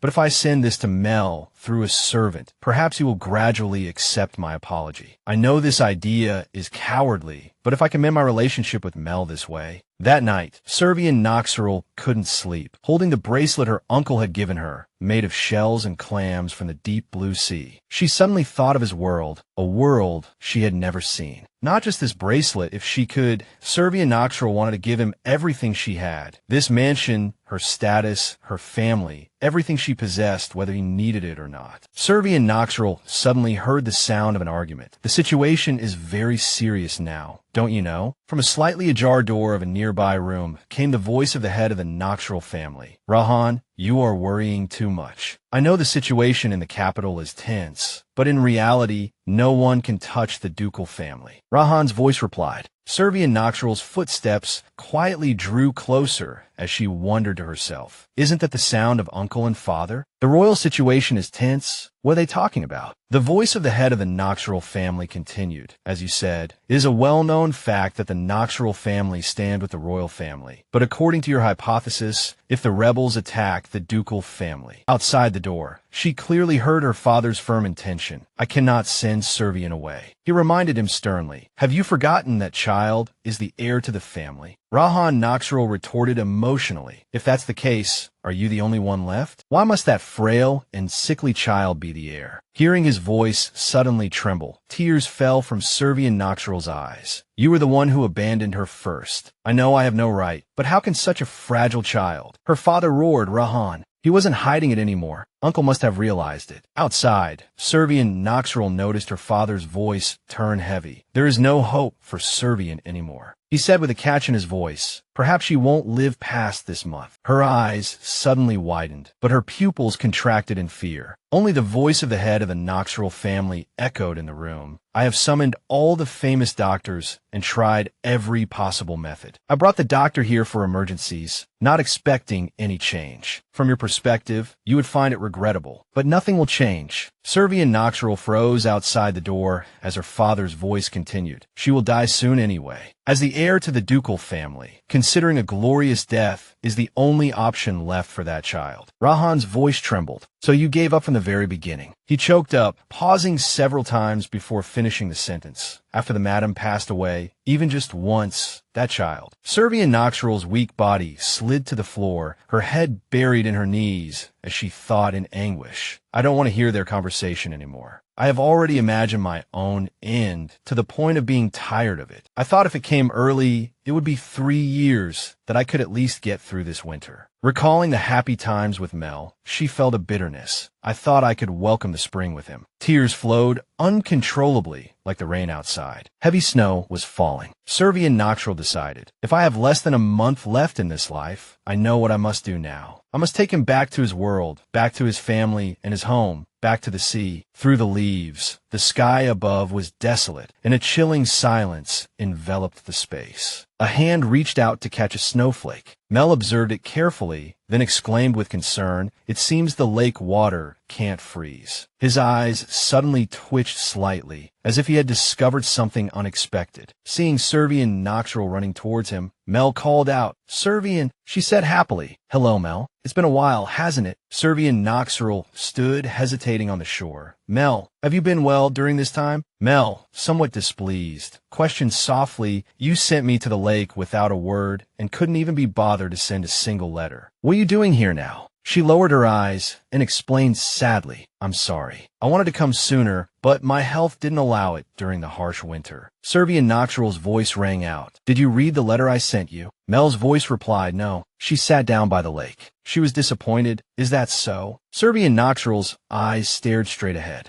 but the figure before her remained blurry. Her voice was frustrated. I should have brought my glasses. Mel didn't understand and asked, huh? What? Servaine Noxirel thought to herself. Perhaps this is better. She suggested softly, Mel, could you come a little closer? I have something to tell you. Seeing him watch her in silence, Servaine Noxirel regretted in her heart. If I could see Mel's face clearly now, I wouldn't be able to send him away. Her voice gently admitted her mistake. I'm sorry. I never thought of you as an ornament, a pet, or an unimportant life. At that moment, I was so angry, I blurted out words without thinking. It was my fault. I want you to remember me as a strong person. The snow fell harder as Servaine Noxirel's voice continued. Actually, during the time I couldn't come to see you, her mind was clearer now than ever before. I would rather be a strong person among those he has met than a weak and pitiful one who only receives pity, so that even if he thinks of me one day in the future, he won't feel sad. Noticing Mel approaching, Servaine Noxirel hesitated. No, I came today to take you back to the sea. Hearing this, he was somewhat surprised. What? Why are you suddenly saying that? At a very close distance, Mel realized something was wrong and asked with concern, besides, Servaine, what's wrong with your face? Servaine Noxirel's face was devoid of color, except for her cheeks, which were flushed from the cold. Mel exclaimed, Daphne once said that I could only leave this place after you die. Don't tell me, Servaine, you... Her decisive answer stunned him. Yes, that's right. Exactly right. Mel was puzzled. I heard that humans live for at least 80 years. But why do you already want to die? Servaine Noxirel smiled and explained. So you mermen don't know about human death. It's not like you think. But more importantly, I brought you a gift. She placed the beautiful shell bracelet on his wrist, saying, my uncle who was on a long journey brought it back. The moment I saw it, I immediately thought of you. When you return to the sea, you will see many things like shells and conches. Mel stroked the bracelet on his wrist, lost in thought. Servaine Noxirel praised, it really suits you. He frowned slightly in thought, then began to speak. Servaine, I don't understand you. Mel lowered his face slightly, his voice somewhat aggrieved. You suddenly imprisoned me in a tank, then threw me into the lake, and then suddenly stopped me from seeing you, sending a letter instead. Servaine Noxirel's eyes looked troubled, and then she heard him ask, and now you suddenly say you're going to send me away. At this moment, Mel's figure became tragic and lonely. You always do as you please, Servaine. Suddenly, he made a request. 1 month. Mel drew closer, looking directly into Servaine Noxirel's eyes, and pleaded, I want to be with you for 1 more month. She was silent, not knowing how to answer. Then he continued, if that's the case, I'll be fine. Servaine Noxirel remembered what she had once said to Mel. You think I like you, that this love is because I'm bewitched by your ability, that I am influenced by something beyond my control. This isn't love, but possessiveness. That's how the Noxirel family is. This feeling, who knew? Perhaps it was due to the ability Mel mentioned. Perhaps it was a spiritual obsession, a possessiveness. But even so, what of it? This message, I want to convey it to him right here, right now. Servaine Noxirel's hand gently caressed the other's cheek. Then she called out softly, Mel. She summoned all her courage and confessed, I love you. I truly love you. All right, 1 month. I want to be with you as much as possible for the rest of my life. Noticing Mel gently take her hand, Servaine Noxirel's heart filled with curiosity. What expression does Mel have now? I can't see clearly even this close. Is he looking at me with his silver moon eyes, blaming me for imprisoning him in the lake? Surprisingly, at this moment, she could clearly see his beautiful face and his crying eyes, which seemed somewhat uncertain. Servaine Noxirel was a little doubtful. In my blurry vision, I seemed to see a glint of something like tears, but I didn't try to ask why. The castle window appeared. She was resting, half lying and half sitting on the sofa, worrying in her heart. I'm afraid to hear the answer. Servaine Noxirel mused. 1 month, 1 month. I hope I can keep my promise to Mel. Then she closed her eyes wearily and vaguely heard someone call her name, Servaine. That person had said that if a merman dies, he turns into seawater. So even if a merman dies, they can meet again in the sea. Mel had asked her then, if you die, where can I see you? Servaine Noxirel thought for a moment and answered hesitantly, let me see. In a mansion, perhaps. She looked towards the Noxirel family castle. You can see where I live, right? You don't need to come see me, because that's the land where you can't come. Servaine Noxirel told herself, if I can survive this month, it will be a miracle. Even so, I want to survive this month at all costs. Suddenly, a voice from outside the door startled her. Servaine, may I come in? Servaine Noxirel replied softly, please come in. Rahan Noxirel walked in happily and asked, did you sleep well, Servaine? She was surprised to see him carrying luggage. "What is it, uncle?" Servaine Noxirel said gently. "Can I talk to you for a moment?" Servaine Noxirel said calmly. "It would have been better if you had told me earlier." Looking at the luggage in his hands, her voice rang out. "It seems you don't have time for that." Looking at the person before her, Servaine Noxirel was somewhat curious. "Don't you need a private carriage?" Servaine Noxirel answered awkwardly. "Well, Servaine, because something urgent has come up." She calmly stated what she had heard. "It's all right, I know, because I overheard some of it. Our family might fall along with the royal family. The rebels in the capital, by distance, will arrive in another month." His hands were a little restless. "You do know, but Servaine, you're wrong about one thing." Servaine Noxirel lowered his face and said in a low voice, "Not in a month, but today." He stated the situation frankly. "Things have changed quickly, and everyone in the mansion will know soon enough." "Tonight." Servaine Noxirel's eyes widened in horror. Servaine's voice continued, "This entire place will be engulfed in flames." A truly false family portrait appeared. The window was open, and Servaine stood before it, gazing into the distance, the night wind blowing through her hair. Moonlight streamed through the window onto her as she looked down at the vial in her hand with an empty gaze. Her hand gripped the vial tightly, immediately recalling the time she argued with Servaine. Servaine had slammed his hand on the table. "Servaine, this situation is no joke. You know the ducal family situation, yet you still won't leave." In the room, Servaine stood opposite his niece, his hands braced on the table. "Are you saying this because of the ducal family's honor? You don't need to think about that. You just need to live like others your age." She opened her mouth and answered immediately. "Live." Her eyes became lifeless. "The month or two?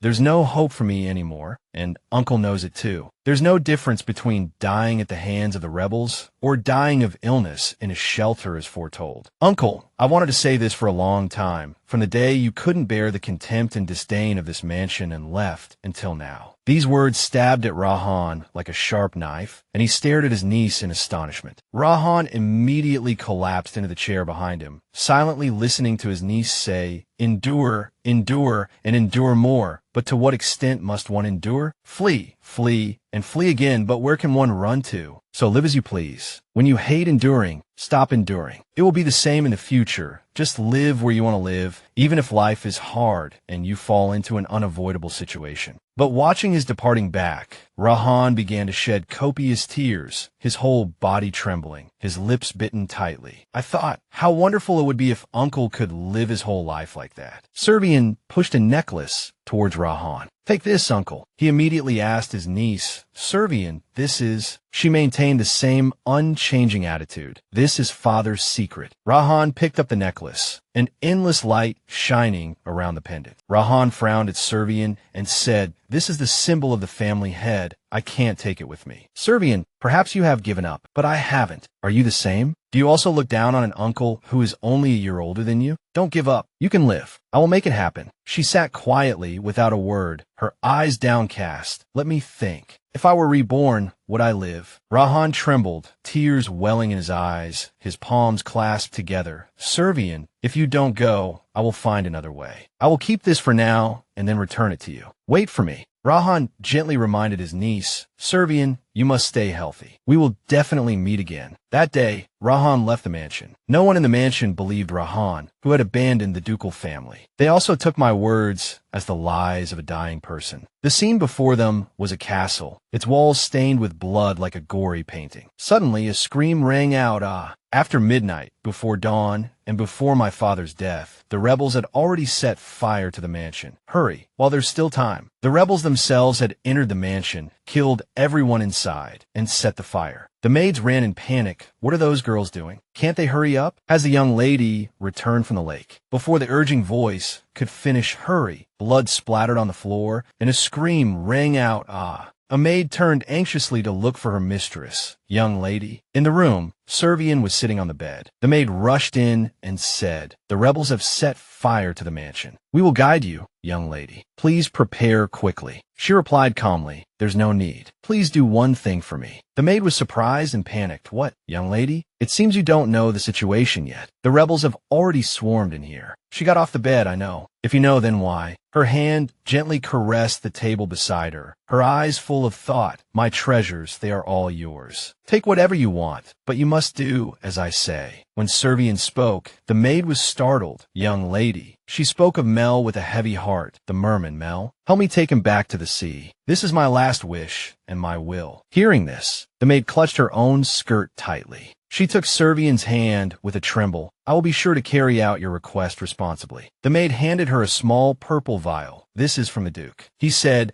that even if the young lady wanted to leave with Lord Rahan, he was willing to let you go. Perhaps it's too late now, but maybe the way I lived before was wrong, but now I want to make it right. If anything should happen to the young lady. And so, now, she stood by the window. The light from the fire set by the rebels shone through the window, looking incredibly beautiful. She picked up the vial and drank it all in one go. Father told me not to drink this unless it was a last resort. The clock ticked on, but if only I remain here, then Mel can reach the sea smoothly without being pursued. She collapsed onto the bed, hugging herself tightly, comforting herself. It's okay, I'll be fine. Haven't I already imagined death countless times? Her eyes were full of thought. If I had known it would be like this. The image of the merman Mel appeared before her. She was surprised, Mel. She reached out her hand and asked, "Why are you here? Did you come to see me? Then, can you come a little closer, just a little closer?" Mel took her hand, pressing it against his face and rubbing it. "Yes, that's right. Thank you for coming." Her blood began to drip onto her pure white dress. "Mel, speaking of which, I have something to tell you." She smiled, blood still trickling from her mouth. "You still haven't answered my confession. Are you really not going to tell me?" She reached her hand forward, but Mel was no longer there, only a shimmering light in his place. She said softly, "You really are?" The light enveloped her, her voice growing weaker. "A miser." The flames gradually consumed the ducal mansion. A magnificent mansion was now being devoured by a great fire. Mel was in the lake, watching the mansion as a red scene exploded before his eyes. The next day, the morning light shone on the royal castle. The throne had collapsed, and a voice rang out. The times have changed. The crown fell, and the people cheered. The royal bloodline has reclaimed the usurped throne. The loyal subjects joyfully welcome the returning king. Everything went according to plan. Everything unfolded smoothly. A field of vibrant yellow flowers bloomed, a beautiful sight. And oh, Grandpa, mermen live in the sea, in salt water, but the lake is fresh water. For a merman, isn't this lake more like a prison? On the bed lay Rahan, and next to him was his grandniece, also named Servaine.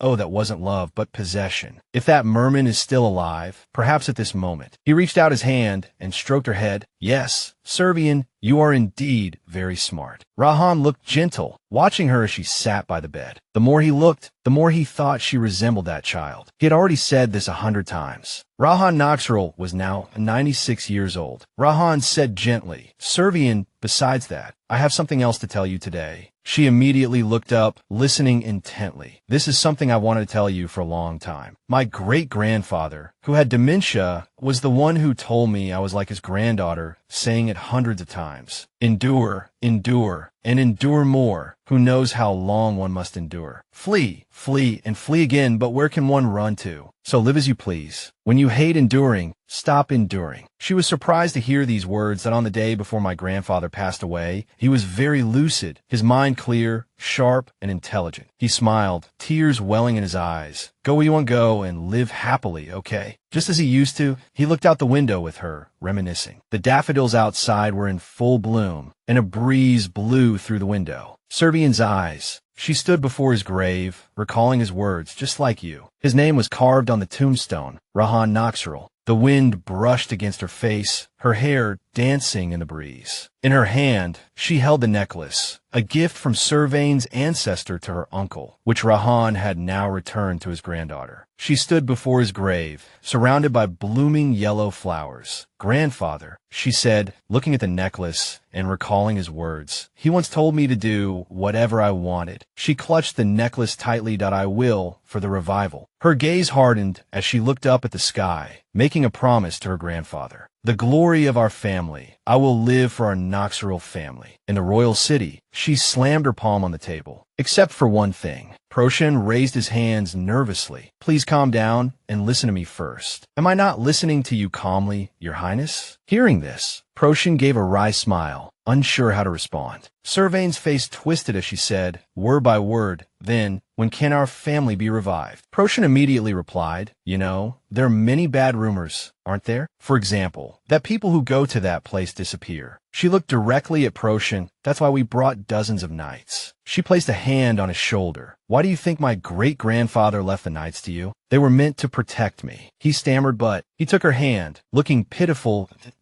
Oh, you know how scared I am. He covered his face with his hands and began to complain. That road is so dark. And what's more, because of you, I've even started to believe in superstitions. She retorted, what does that have to do with me? Just looking at you makes me think that curses and such things really exist in this world. You're so unlucky that you can't even sail a boat properly. Whenever you get near the sea, something always goes wrong. She frowned thoughtfully that you're clearly cursed by the sea. Whack! A lump formed on Procyon's head. He complained, how dare you do this to the crown prince? She crossed her arms and turned her face away.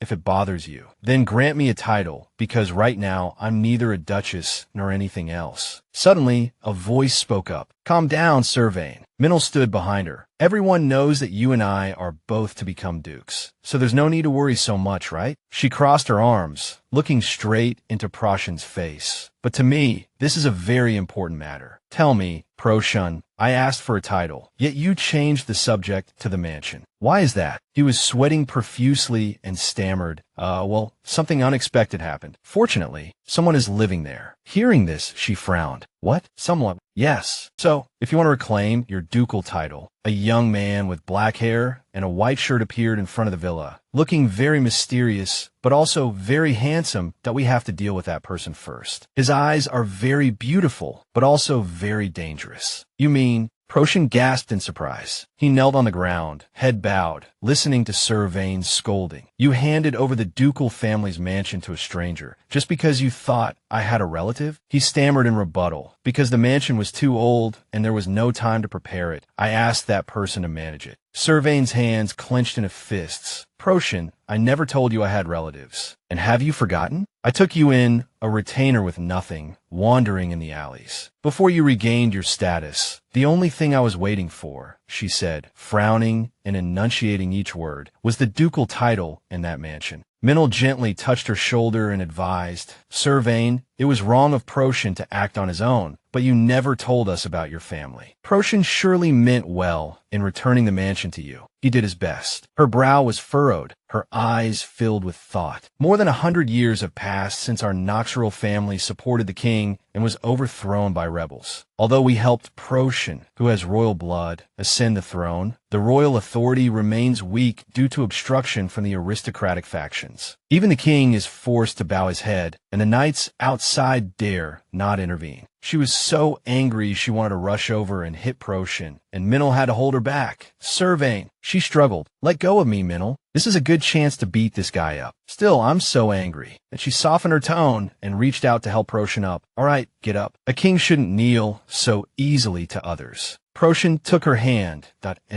Servaine. He stood up and looked at her, saying, I wanted to give the mansion back to you in the best possible condition, to return it to you. His hand gently caressed hers. It was my oversight. I know how much you wanted that mansion back. His eyes welled up as he gazed at her pitifully. I'm truly sorry. She thought to herself, has this guy gotten this tall? When on earth do boys grow so much? I really don't get it. She turned and walked away it's fine now. Minel looked at her. Servaine, you're not angry anymore, right? He reached out his hand to her.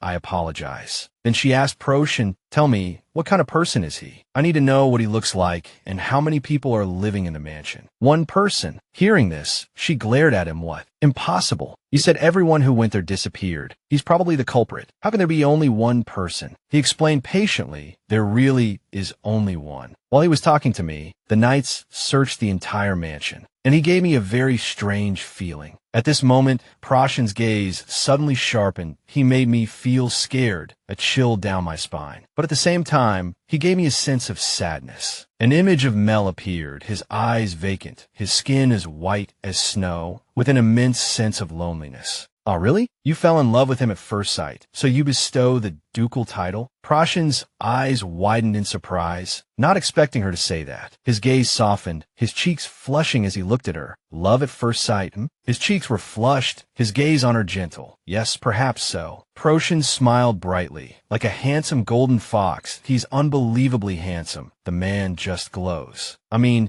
so handsome that even men would fall for him. She frowned at him. Minna looked at Proshin and commented, "That's a poet, not a king." The Noxirel ducal mansion became darker than ever before, as black crows took flight with a flutter of wings. She arrived at the villa, with her hands on her hips and carrying her handbag. She looked at her villa and thought, so this is the Noxirel mansion. It doesn't look like anyone lives here. From the outside, it was grand and magnificent, but the feeling it gave off was not one of beauty, but of gloom and loneliness. It was strangely familiar. Is it because I heard my great-grandfather talk about it every day that I feel this way? She walked into the villa, still thinking. I don't know why, but I feel like I can hear my grandfather's voice. She reached for the door, her eyes narrowing. No guards. I guess I can just walk right in, can't I? It's my own mansion, after all. The door swung open, and she slowly walked inside. No one, she pondered. Walking in like this suddenly reminds me of the story my grandfather used to tell me. That story is haunting my ears. Servaine lifted the necklace to admire it. It's strange. I don't remember receiving this necklace, but I remember the story very clearly. She murmured, that little girl. The necklace swayed in her hand. She had a very beautiful merman who was too weak to leave the mansion. So the girl cherished this merman very much, and thus she locked the merman in a water tank. Suddenly, a voice called her name, Servaine. A man walked out, his shirt casually open, revealing his abs. He asked, "It's Servaine, right?" "No, grandfather. Let's just pretend he's the merman you were talking about." Footsteps descended from upstairs. Oh, that merman wasn't trapped in a tank, waiting for your granddaughter. Her eyes widened in surprise, speechless if that story is true. Maybe that merman. Interrupting her thoughts, he grabbed her wrist, calling her name, Servaine. Mel pulled her hand to his face, looking at her with a pitiful expression. "Why are you making that face?" He gently kissed her hand. Servaine, why don't you answer? It's as if someone has suddenly. Mel's gaze sharpened, committed a crime. Servaine backed away, nervously. This man. Mel still held her hand, caressing his own face with it. He's the merman from great-grandfather's story. Startled, she pulled her hand free from his grasp. She put on a pitiful expression, rubbing her wrist. "Duke, please calm down. You seem to have mistaken me for someone else. Because the closer I get, the more certain I am." His eyes grew sharp, looking terrifying. The stench of death permeated his flesh, a smell one could only encounter on a battlefield. How many people has he killed? Mel clutched his own wrist, lost in thought, like a pet abandoned by its master. "Servaine, why are you avoiding me?" Mel lowered his hand and looked at her. "I've been here all this time, waiting for you. Every day, I wondered if you had forgotten me. Then I thought, the 1-month promise passed, and even as time went on, you still didn't come." Mel remembered an image of Servaine embracing him. "Only you didn't." He reached out his hand. "Are you going to leave me again?" "Why?" He commanded, "Come here." His eyes became vacant as he ordered her, "Come to me." She panicked. He's completely insane. What was Proshin thinking, that he could even talk to this monster? "I'm sorry, Duke. It seems I've come to the wrong place." "Well then, farewell, your grace." She immediately turned to run. "Even if it's just for an hour, I have to get out of here quickly." Her hand reached for the door, when suddenly, Mel's hand blocked her from behind. "Where are you going?" His voice was low and warm, but it was this very voice that sent Servaine into a panic. "Are you trying to abandon me again?" Mel said with a sense of loneliness, the feeling of being abandoned decades ago. He pressed her. "That promise to be together for a month, you broke it. You have no idea how long I've waited. Are you going to throw me away like those stuffed toys in your room? That's not right, is it, Servaine? You can't leave me. Tell me, Servaine." She froze at a loss. Suddenly, Mel hugged her from behind, pleading, "Tell me you won't throw me away." She thought in a panic. "Just as I thought, he thinks I'm that sickly granddaughter." Servaine lowered her head and sighed. Sigh, a person who is already dead cannot possibly exist in this world again. If they are dead, the walls of the mansion. Mel struggled with all his might, exhausting all his strength, and collapsed to the ground, coughing, his hands clenching involuntarily as he couldn't help but think. Mel's eyes widened involuntarily, sweat covering his cheeks. You have to get up. Though he had lost all his strength, he still struggled to stand. That I'm suffocating so much that my legs won't move. Just as Mel's foot moved forward, it began to tremble uncontrollably, and then he fell, collapsing on the ground. Mel's mind kept repeating her name, Servaine, Servaine. His eyes were glazed over, devoid of consciousness, as he instinctively thought, where do I go to get to the village? Where can I find a doctor? As Mel realized he might be confined to this mansion forever, tears streamed down his cheeks. He curled up, hugging his head tightly to protect himself. Get a grip, you can't collapse here. I can't lose you like this, but I can't move my body. About 100 years ago, by a lake on the border of the forest surrounding the mansion, bubbles suddenly rose from the bottom of the lake to the surface. Bright green leaves floated gently, bathing in the sunlight at the bottom of the lake. Mel lay leisurely sunbathing, thinking lazily. When I still lived at the bottom of the sea, I saw many beautiful corals. He suddenly thought of Servaine and glanced to the side. That Servaine Noxirel, who let herself drift with the waves, suddenly appeared in his mind. M.Y. Coral, who once bloomed steadfastly in the dark ocean. Watching the bubbles rise before him, Mel mused, I miss you. Why don't you come to see me? On a starry night, he surfaced slightly. Even though I waited, Servaine still did not come to this lake. Mel rose just enough to observe his surroundings. The mansion seems to be on fire. Is she okay? I don't see the servants who used to deliver letters anymore. His eyes widened in terror when he suddenly heard a scream. Is everything all right over there? A loud, scolding voice echoed in Mel's ears, the evidence clear in the air. He thought, what are they looking for? Just as he was wondering, he was pulled back by a clownfish biting his tail. Are you busy? Mel tilted his head to look back, unable to help his curiosity.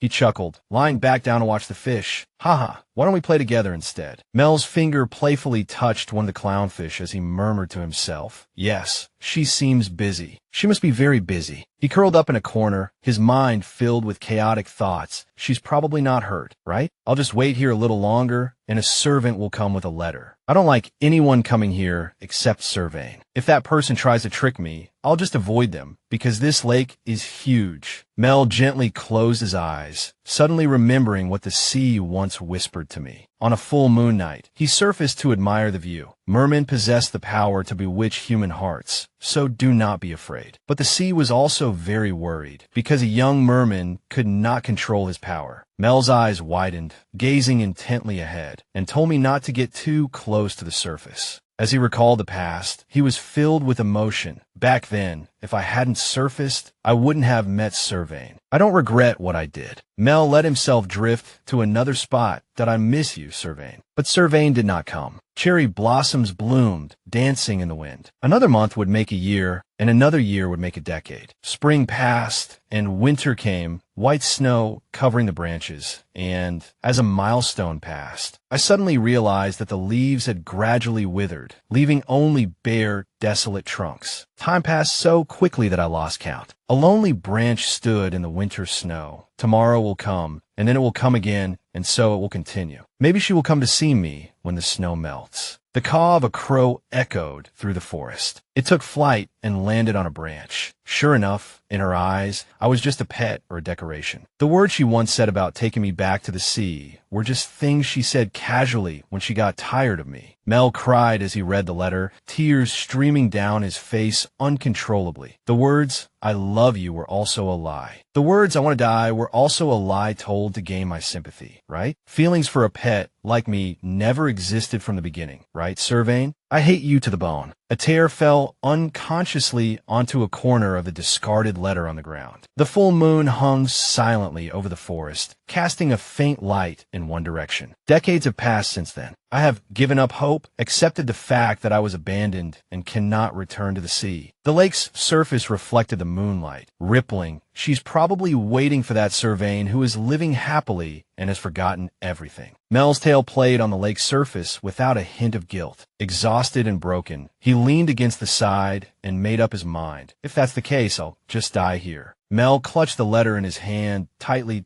I never thought I would die anywhere but the sea, but this is how it ends. When I was first brought here, blocked by the guard swords in front of Servaine Noxirel, I thought I would really die, but since she stopped them and protected me, I never worried again. Mel was taken in by her. she suddenly grabbed me, brought me here, imprisoned me, taught me to read, and said she loved me. I always thought she was an impulsive child, but I didn't hate it because I liked the peaceful days with you. He and Servaine Noxirel were separated by a glass panel that I once thought that maybe you felt the same way I did. His eyes filled with endless sorrow, he bit his lip and thought. In the end, you did as you pleased, saving me on a whim, then killing me, stealing my feelings in the process, and then abandoning me just like that. Mel broke down, collapsing to the ground, muttering endlessly, Servaine, I hate you, but I also want you. Is this what you call love? Even as time passes, I still can't forget you. His tears wouldn't stop falling. God, please help me. Please let me see her one more time. Mel looked up at the sky with all his might, crying out desperately, just for a moment, please let me see her again. The scales on his fins fell off one by one, losing their original shape. Mel's heart was tangled like a ball of black yarn. That sea I can never return to? I looked up at the sky like that sea and prayed for years, no, for decades. He couldn't help but laugh at himself, his chapped lips muttering each word. In the end, ha ha ha. Mel cast aside his original fishtail and stepped onto the ground with unfamiliar legs. The moment his tears mixed with the lake water, the merman's wish was granted. Mel took his first step with his legs. Servaine once said that if she died, she would be in this mansion. If I go there now, maybe I can see her. He walked forward, his bare feet on the ground. The closer he got to the mansion, the faster his heart beat, and he felt dizzy. The imprints he left behind seemed to mark the existence Mel had once walked. I don't know why I'm so excited. When Mel suddenly saw his reflection in the water tank, he couldn't help but stop. This is the tank where Servaine imprisoned me. His eyes filled with dismay. He comforted himself. That's right, the fish tank must have broken, so it probably changed shape. It's probably fine. Mel slowly bent down, preparing to leave that I should put on some clothes first. I want to look beautiful in her eyes. But suddenly, he saw a corpse in the corner. Even after decades, the memories of being with you are still clearly etched in my mind. Looking at the silent gate there, Mel thought. I know, her brilliant smile remains, filling Mel's mind. If you apologize to me, no, even if you don't apologize, as long as you smile at me, I'll be happy like a fool. He hurriedly pushed open the mansion door. S.O. Just stay in that place and don't leave me alone again. Mel's frantic voice echoed throughout the room. Servaine, from beside the room's pillar. Servaine, it's me. Where are you? To the top of the stairs. Up the stairs. Hey, is anyone here? The mansion was empty, with only him standing there, muttering, no one, anyone, why is there no one? Mel's face instantly turned pale as he stared ahead in disbelief. His hand slowly reached towards the lake. Everyone had left the mansion. It didn't take me long to realize that I was alone again. Gradually, the lake water splashed up, obscuring the sky from below. Mel's face grew dark, his eyes lost, as he crushed the fish in his hand, becoming crazed. His breathing gradually became difficult. His mouth opened to gasp for air, coughing repeatedly. If this goes on, I'll go mad from hunger, loneliness, hatred, and longing. Mel's shoulders trembled uncontrollably, but then suddenly stopped. I don't even know where the sea is because I can no longer breathe underwater. Servaine said that if she died, she would be in this mansion, so all I can do is wait. His body slumped, leaning against the ground for support, and while waiting, I understood everything. But an unwavering determination, mixed with heartache, appeared on Mel's face. If I see her again, I will make her go through everything I have endured. In his eyes, Servaine Noxirel sank to the bottom of the lake, moving further and further away from him. Perhaps I will be tormented by the indelible guilt of murder for the rest of my life. Perhaps I will suffer some kind of curse. She just let herself sink to the bottom of the lake. Even so, it doesn't matter. A portrait of Servaine Noxirel fell to the ground, unnoticed. You said that if you died, you would come to this place. After you've been through the most painful torment, I will kill you again. She is like Sleeping Beauty in the forest, so I will wait until that time. In another portrait, Servaine Noxirel's face exuded a cold and proud aura. Servaine. The mansion remained. Not much changed. Time passed quietly, and the scenery outside the window was the same as ever. Mel stood by the window upstairs, looking down at the garden below. The only thing that signals the changing of the seasons is the flowers in the garden. Servaine, the daffodils, a flower that resembles your eyes. have bloomed. His eyes had become lifeless long ago, and he unconsciously muttered, "Because you were afraid I wouldn't be able to speak for the rest of my life. You personally taught me how to write. Do you remember?" Mel stood alone in the entire mansion, blending into the gloomy night. "Then you said you were worried about me. To death." Looking at the bloodstains still on the floor, staining a large, indelible area, his heart churned with chaotic thoughts. Did you really love me? You locked me in a lake and then abandoned me in the blink of an eye. You couldn't even keep your promise to take me back to the sea. Mel's hands were cut beyond recognition. The blood no longer red, but turned black.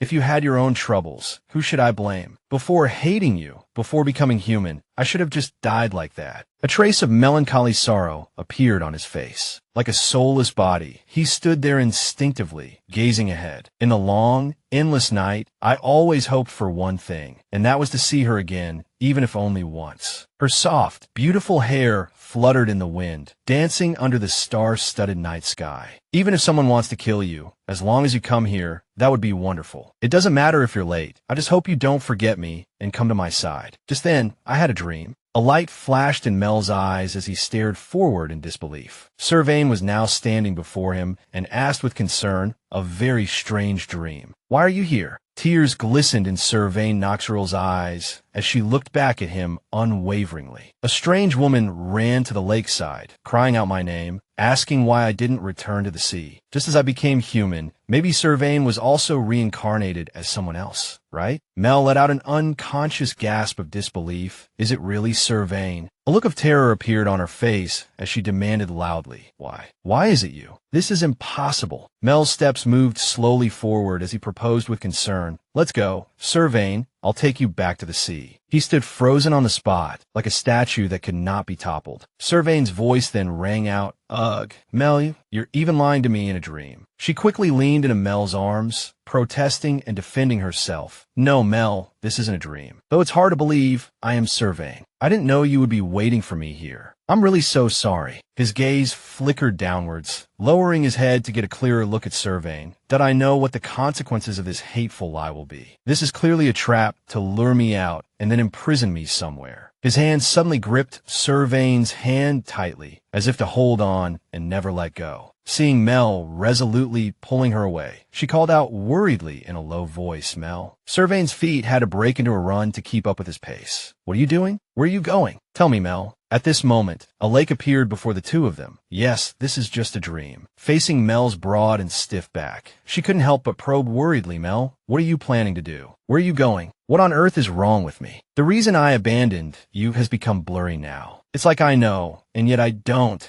as if I once understood it very clearly. But I've forgotten it all." He turned around, gripped Servaine's shoulders tightly, and whispered as if to himself, "Haha, it's okay. This is just a dream. I've seen you again." She screamed frantically and continuously. Mel held her shoulders tightly, asking with a suspicious probing, "Servaine, that's great. If you're here, you'll never leave me again, right?" Servaine instinctively avoided his touch. "Mel, what on earth are you planning to do?" But Mel straightforwardly pushed her into the azure lake. "Servaine, my Servaine, I hate you, but I also love you so much." Servaine's figure gradually drifted away from him with the current. "Even if it's only in a dream, I still wanted to see you again, my love." The water's surface rippled, forming continuous waves. His voice echoed across the water. "Now, you can never leave me again, Servaine." Servaine slowly opened her eyes, thinking with annoyance, "Humph, this crazy merman." Her whole body floated limply on the lake's surface, letting herself be carried away by the current.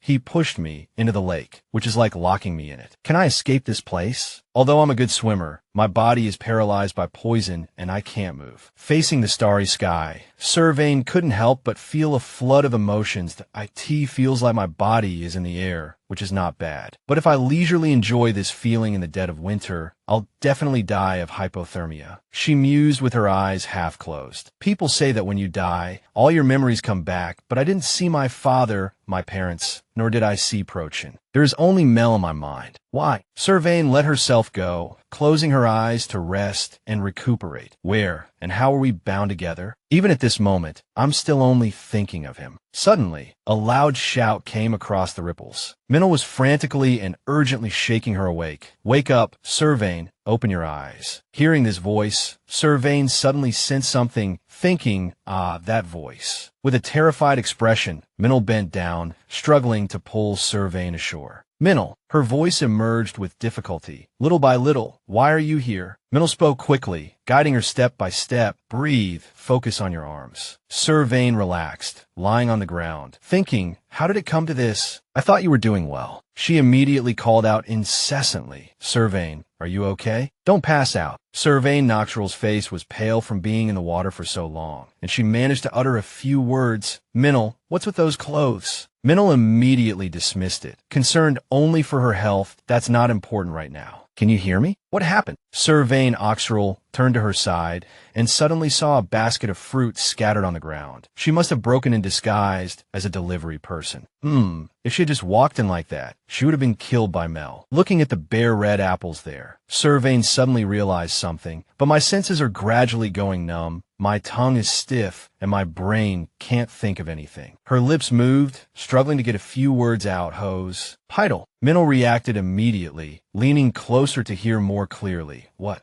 She whispered each word into Minnow's ear. Hose. Pital. Boy. Son. Her mouth unconsciously mumbled, repeating Servaine Noxirel's words. Hospital. Poison. Understanding what she was trying to say, Minnow quickly lifted her on her back, and it seems she's been poisoned, but she's still conscious to this extent, so she won't die, because Prochin has already taken special measures for her. Miniel's voice sounded continuously, so as not to let her fall asleep. Servaine, even if it's painful, listen to me until we get to the hospital. I have a lot to tell you, and it might be hard to understand it all at once at a time like this. At this point, Servaine's consciousness had become blurry, and she only heard a few words. Prochin. Why Prochin all of a sudden? Recalling that handsome and dignified young man, her heart suddenly sank into thought. Prochin, that name is not what we think. I also came here because of him. Minel's hurried footsteps made a loud sound as they hit the ground. But to meet you in this state, we have to hurry. Hold on tight. You know, the royal family has had resistance to poison for generations. Despite her poor stamina, she resolutely did not stop. She has always lived in the royal palace, so she must have absorbed a lot. Unlike me, who just goes home after work every day. Servaine's eyes were glazed over, no longer conscious, and a single word escaped her mouth unconsciously. Prochin. Dark red blood was drawn with force and poured into a wine glass. He made us drink his own blood. He kept mixing his blood into food and drinks. Only then did she have a flash of insight, understanding the reason behind it all. Prochin gave me and Minel his blood, and thanks to that, I was able to become immune to poison. But is this an idea a normal person could come up with? Minel suddenly spoke up, announcing, my coming to see you has nothing to do with this. There's something I must let you know. But she no longer had enough consciousness to think about everything. The poison is making it impossible for me to think. I can't stand it. Servaine's eyes gradually closed, unable to hold on any longer. Servaine. Amidst Minel's frantic and urgent calls, her thoughts gradually sank into a dark and hazy silence. Servaine, wake up, open your eyes. Servaine, just hold on a little longer. Servaine. Suddenly, various irregular cube-shaped objects appeared before Servaine's eyes, overlapping in a strange way. A blurry figure of a girl suddenly appeared in her mind. Mineo seemed to realize something, turning around to observe and monitor her closely. Seeing this, she immediately leaned closer and asked with concern, are you awake? Sylvain. Maynel's voice sounded continuously, asking urgently, how are you feeling? Your face is pale, without a trace of color. But Servaine Noxirel still comforted her. I'm much better. Is this your hospital? Minel broke out in a cold sweat, suddenly relieved. She took off her glasses and said, thank goodness, I'm glad you're okay. Thank you so much for saving me. I survived thanks to you, Minel. Suddenly, Minel realized something and asked her in return, that's right, Servaine.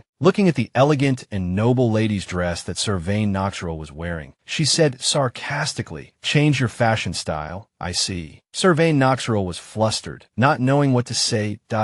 Her voice rang out with confusion. As far as I know, you don't like these kinds of clothes because they're inconvenient. And the popularity of that outfit is a bit. Servaine Noxirel frantically tried to think of a way to defend herself. It's not like I enjoy wearing this style of clothing anyway. It was locked up in the Knoxville estate, because this is the estate that will belong to me. There shouldn't be a problem with trying on. Accompanied by the gently burning candlelight, the conversation between the two passed by I in that estate that's been abandoned for about 100 years. Well, it's a long story. A moment later, after hearing everything, Mignon made her judgment. The person in that estate is a Merman, and that Merman imprisoned you in the estate. She quickly spoke to confirm, yes, that's right. Mignon's brow furrowed as she criticized her disapprovingly. It seems your brain has been affected by the poison. Servaine Noxirel herself was extremely surprised. It's surprising I'm still conscious. A barely perceptible, thoughtful light flashed in her eyes. Then answer me. Where did we first meet? Servaine Noxirel didn't think for long and answered easily. We first met in prison. Her voice continued, telling the story during the witch hunts. Hearing this, Mignon rested her chin in her hand, analyzing carefully. The memory is still intact. Although her face was still colorless, she made a final decision. Regardless, I must go to that estate immediately tomorrow. Hearing this, Mignon immediately objected, hastily trying to dissuade her. Didn't that Merman or whatever want to imprison you? Are you planning to step into his control again? Didn't you want to escape? Hearing her mention this, Servaine Noxirel's hand suddenly tightened on the blanket. Besides,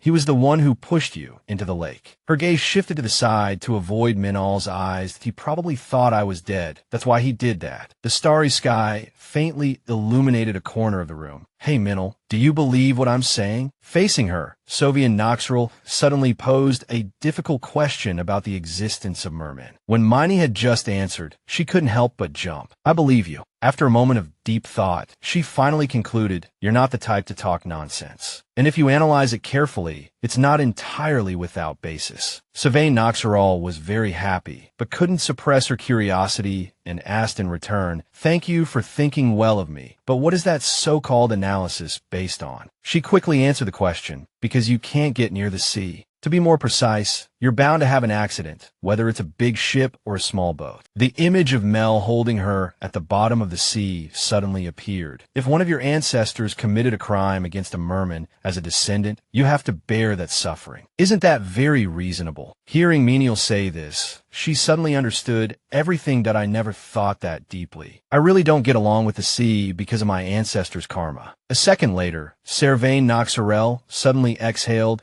and immediately refuted it to herself. No, in my family, only I have bad luck with the sea. She turned to Mignon. Let's just assume that's the case. You're a doctor. Since when did you start believing in legends or fairy tales? My family all take boats normally. She shrugged and said nonchalantly, then it's a coincidence. Serena Zeril was speechless. That's such an irresponsible thing to say. The light cast the shadow of the chair onto the floor. Anyway, I don't plan to stay in that estate for long. I'll take that person away. Mignon made a statement after everything. You mean you'll take responsibility for a person who is psychologically fragile and easily hurt? Her lips tightened unconsciously, unable to say a word. The image of Mel's heartbroken, teary-eyed figure hesitantly asking her is it really you? Servaine stammered. I think so. Seeing Servaine's expression, she couldn't help but sighed at you're too soft-hearted. This is your nature, Servaine Noxirel. A second later, Menial thoughtfully told her, if that's what you want, then do it. I respect your decision. In return, you must stay here until the doctor says you can be discharged. Servaine agreed obediently, and I will. Sunlight shone brightly, filtering through the leaves onto the ground. 3 days later, she tied her hair into a ponytail and headed for the old estate. I had to make a huge resolution to show up. Suddenly, a voice rang out, catching Servaine's attention. Well, things have turned out this way. The situation has developed faster than I thought. She quickly approached and asked probingly what happened. Mignon immediately spoke up, announcing Prochun sent a letter. She was extremely suspicious, muttering to herself a letter. Minel suddenly announced a shocking piece of news. The letter says he will send knights here. It seems they will arrive at the Noxirel estate tomorrow. Hearing this, she was stunned. Send a troop of knights? What? Minel immediately held the letter up to her and explained, Servaine, the fact that Prochin has been making you immune to poison for a long time, and the fact that assassins were able to come here to poison you. There are too many suspicious points to be considered a coincidence. Reasoning like that, it's really not unreasonable at all. As Servaine read the letter sent by the other party, she continued to say what she knew. But suspicion is just suspicion until your health recovers. I was hesitant to say it, but after reading this letter, I'm certain. Before you fainted, I said I had something to tell you. Do you remember? Minel's eyes narrowed slightly, and after considering for a few seconds, she made a statement, based on my reasoning, maybe from the very beginning. A sense of fear, as if being betrayed, enveloped her. Prochin never intended to give you the title at all. Servaine clenched her fists, listening intently. Minel said in a low, firm voice, based on my reasoning, maybe from the very beginning, Prochin never intended to give you the title. Servaine frowned upon hearing this, sweat glistening on her cheeks, and a look of confusion in her eyes. Wait, that doesn't make sense. Isn't this method too immature? As long as I come to the estate, I can get the ducal title back. Minel's voice was as cold as ice. If the ducal title was going to be yours no matter what, then why wouldn't Prochin wait for you at the royal palace, instead of coming all this way to pick you up? Think about it. She took a breath to calm herself and explained carefully, because the title conferment ceremony must be held as soon as you return. As if tracing back her memories, her voice was slow and full of meaning. I told Prochin many times to prepare in advance. Minel recalled Prochin's cold and silent face at that time and continued to narrate gravely. That was when you sent a letter saying you were postponing your return to the capital. She paused, as if to let the listener fully absorb the meaning, then emphasized word by word, as if to expose the unreasonable delay. But even as time passed, Prochin made no move to prepare for the title conferment ceremony. She emphasized through gritted teeth, it's certain that Prochin is secretly carrying out a goal we don't know about. Hearing this, Servaine's hand reflexively clenched slightly, her voice low with suspicion and uneased,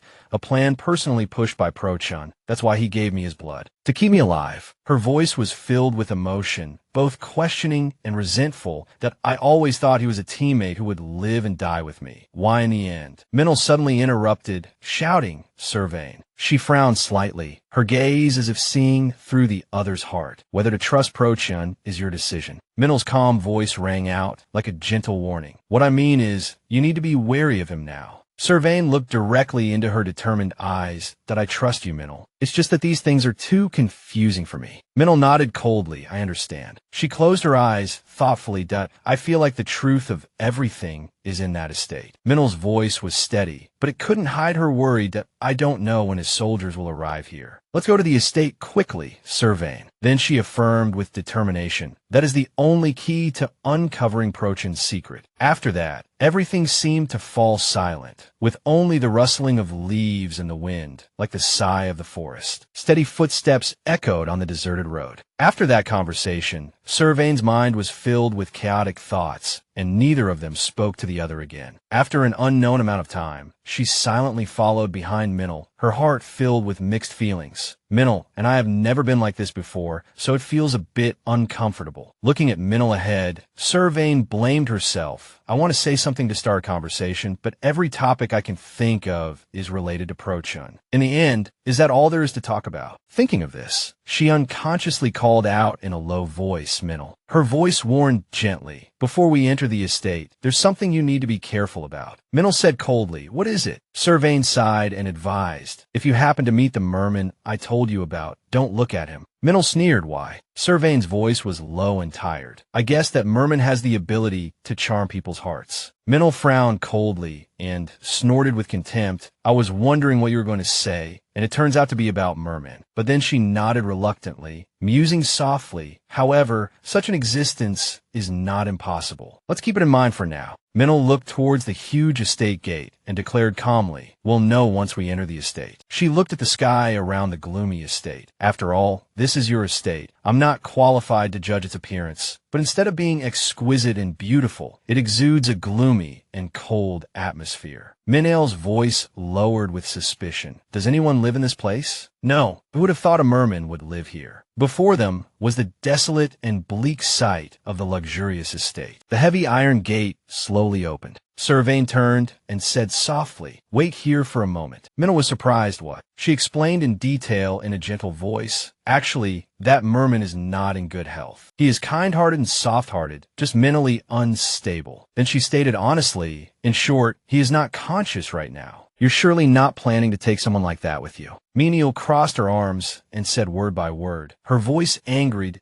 Oh, you think you'll be safe? Servaine stammered that. Menial frowned. She shut her eyes abruptly, her voice icy. Wake up. That merman pushed you into the lake. What are you thinking in that head of yours to want to take? Before she could finish, Servaine suddenly slammed the gate shut, decisively cutting her off. That I'm sorry. You wait for me here. Then she turned and walked inside, leaving Manel standing there unexpectedly, unable to react in time. Ignoring Manel's screams, Servaine, she walked faster and faster. While Minel was still shouting frantically, Servaine Noxirel, she quickened her pace, running like the wind. As soon as she entered, Servaine locked the door from the inside with a sigh of relief. All right, the door is locked. Luckily, she didn't follow me. Then she sighed, her heart in turmoil. Even if you believe in the existence of mermen, with Minel's personality of always wanting to prove her hypotheses, I don't know what will happen when she meets Mel. Servaine closed her eyes, catching her breath. I once planned to run away or to resist at the risk of my life. Then she opened her eyes, her gaze cast into the distant space, her thoughts still intertwined with the whispering ripples. And yet now, I have betrayed my friend's trust and stepped into this gloomy estate once again. Servaine was immersed in her vague thoughts. Prochun, she quietly turned her gaze to the stairs, her heart in turmoil. Perhaps the one who was charmed is me. Thinking of this, Servaine called out softly, as if whispering to the silent space, Mel, where are you? Her gaze rested on the long corridor covered in cold white. A thought suddenly flashed through her mind. I thought the corridor would be stained with the blood of those assassins from that day, but I didn't expect it to be so clean. Immediately after, Servaine reminded herself, it seems he's doing fine without me. Thinking this, she gently glanced towards the window, where the faint light coming in made the room seem even quieter. As she walked, Servaine thought absently, if I think about him not eating or drinking, leaving the bodies in the room. Her steps suddenly stopped in front of a room. Servaine looked down and thought, I would surely be heartbroken. This thought was like a knife, cutting through the torrent of her emotions. But she no longer allowed herself to continue falling into that tangled emotional vortex, urging herself, stop thinking, just go in. Then she gently pushed the door open. Servaine walked cautiously into the room, her voice as gentle as the wind, Mel. Before her was the vast and quiet space of the bedroom. Servaine breathed a sigh of relief. As expected, he's in that person's room, silently gazing at the large bed for a long time. Mel lay there sound asleep, still holding the wooden box containing the mementos in his arms. Her heart tightened. You know, Mel, watching you sleep makes my heart feel heavy. Servaine sat gently on the edge of the bed and said softly, seeing you again, I have so many questions for you. Countless unanswered questions surged in her heart. Why did you push me into the lake? Why did you look at me with those apologetic eyes? That look made Servaine feel wronged. That pitiful look, looking at him lying there motionless. Her heart tightened, and her voice softened. At least I want to know why you were holding that box so tightly. Servaine gazed gently at Mel for a long time, her heart filled with heartache. And I also want to let him sleep a little longer. Falling asleep just like that, without even a blanket, I really don't understand what he's thinking. Then, she unconsciously reached out and gently stroked his hair, whispering lovingly, what would you do if you caught a cold? Suddenly, a powerful force pulled Servaine down onto the bed, giving her no time to react as the world spun in an instant. Servaine cried out in alarm, her heart pounding. What's happening? Mel's voice was warm and familiar. Hello, Servaine, long time no see. He quickly turned over, looking at her with eyes that were both passionate and reproachful. How does it feel to abandon me for the second time?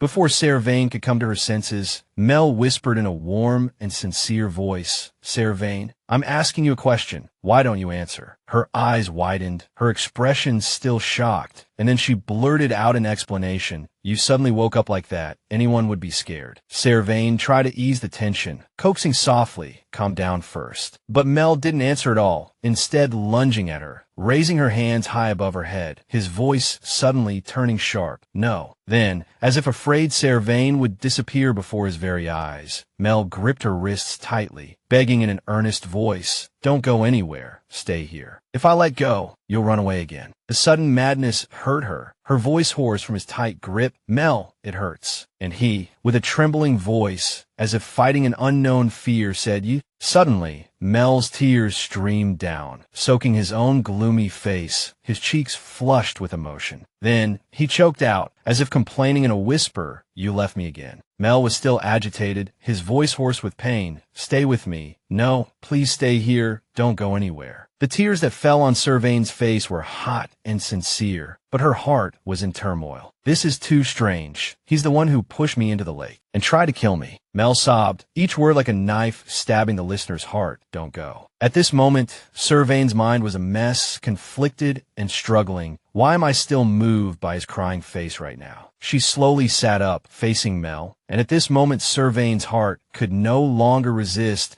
as a feeling of excitement washed over her. All the doubts from this period suddenly vanished, to the point that I only saw how cute and pitiable he was. She said softly, her voice as gentle as a breeze, Mel, don't cry, because she knew better than anyone that I was already captivated by him. Thinking this, Servaine's hand lifted gently, her fingers trembling slightly as she caressed his tear-stained cheek, whispering softly, Open your eyes. Don't you want to see me? Deep down, Servaine still considered herself a rational and resolute person. I have great confidence in my ability to make rational judgments. Mel refused to open his eyes, as if everything would shatter the moment he saw her. His voice choked with sobs. I don't want to. If I open my eyes, you'll leave again. Meanwhile, Servaine's gaze continued to trace every line on that face. The ivory white skin, the beautiful eyes hidden behind closed lids, the long eyelashes, the straight bridge of his nose. She suddenly whispered, as if coaxing a dreaming child, I won't leave. What do I have to do for you to believe me? As she spoke, Servaine gently reached out, brushing aside the messy hair on Mel's forehead to reveal his thick, curly eyelashes. Her voice so gentle it could melt anything. Mel, I want to see your eyes. Are you still not willing? I missed you so much, Mel. At this, Mel's eyelashes fluttered slightly, and his eyes slowly opened, looking directly at her with a profound gaze. Servaine silently marveled, a being so beautiful it was heartbreaking. Mel slowly opened his eyes to look at her, seeing Servaine staring blankly at his face. He called out softly, Servaine. She panicked slightly as memories suddenly flooded back, throwing her heart into chaos, and she asked softly, Mel, why did you push me into the lake? Servaine recounted sincerely. I was still conscious then. I remember it clearly. I even asked you to take me to a doctor at the very end. Mel gasped, hesitating as if he didn't know where to begin with that story. Seeing Mel's flustered look, she coaxed him softly. I'm not angry. I'm just asking out of curiosity. Why? He lowered his head, his voice soft. No, Servaine. Mel trembled, gripping Servaine's arms tightly as he confessed. Forget it. It was just a dream. I thought you were dead, so? She cut him off sternly, unable to hide her anger. I don't want to talk to a liar. Mel suddenly hugged her tightly, his voice choked as if begging, Servaine, forgive me. As Servaine struggled to push him away, Mel, wait. Mel stammered, I can't again. He groaned in pain. You can't go in the water. That sentence echoed in Servaine's mind again. Can't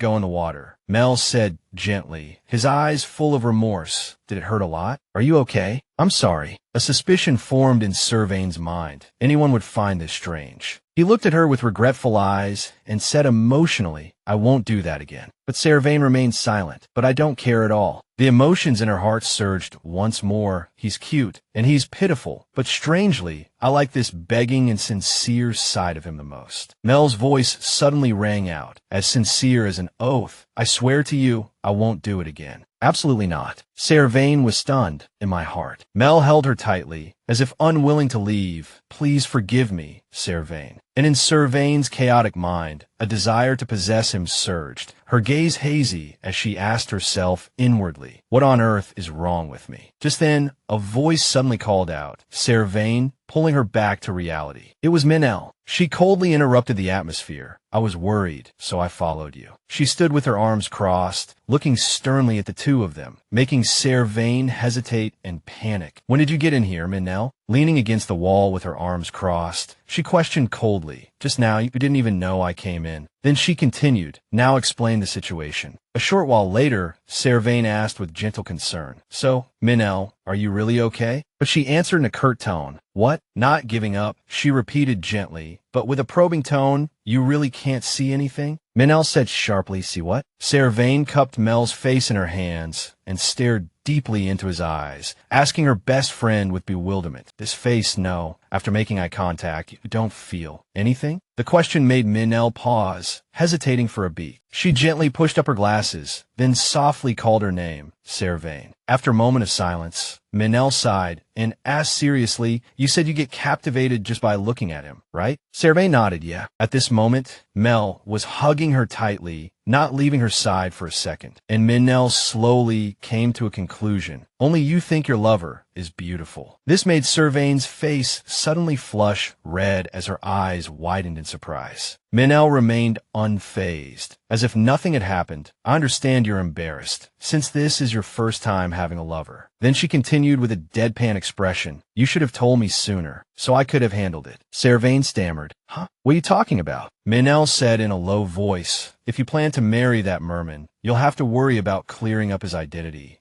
But before she could finish, Servaine hurriedly interrupted. Wait, it's not what you think. She laughed awkwardly, her voice flustered. I will take responsibility for Mel, but we're not in that kind of relationship. Don't get the wrong idea. Then she thought to herself, how embarrassing. Minel asked in a low voice, then why did you say you would take him with you? Servaine explained gently, because I can't let him stay in this mansion any longer. It's the least a human should do. Minel crossed her arms and said seriously, all that's left is the matter of the capital. Pack your bags right now. Hearing this, Mel immediately let out a confused sound. The capital? He looked at her in a panic, his eyes bewildered. Servaine, are you going to the capital? She smiled reassuringly, gently stroking his hair. I told you before, we're going together, have you forgotten? Mel gradually calmed down, his voice slowing. No, I haven't forgotten. She gently stroked his head and said in a low voice, then will you go with me? Mel said firmly in a low voice, yes, I'll go to the capital. I'll do whatever you want to do. And Minel sat opposite them, her arms crossed over her chest, patiently watching the drama unfold. Unable to bear the intimate atmosphere any longer, she frowned and interrupted coldly. Sorry to bother you. But Minel said seriously and decisively, it's best to talk about this later. Just then, the door to the room creaked open a sliver. Immediately after, a deep male voice echoed in the quiet space. Hello, Servaine. The visitor was none other than King Proshin. He entered with a smile as brilliant as the morning sun. I missed you so much.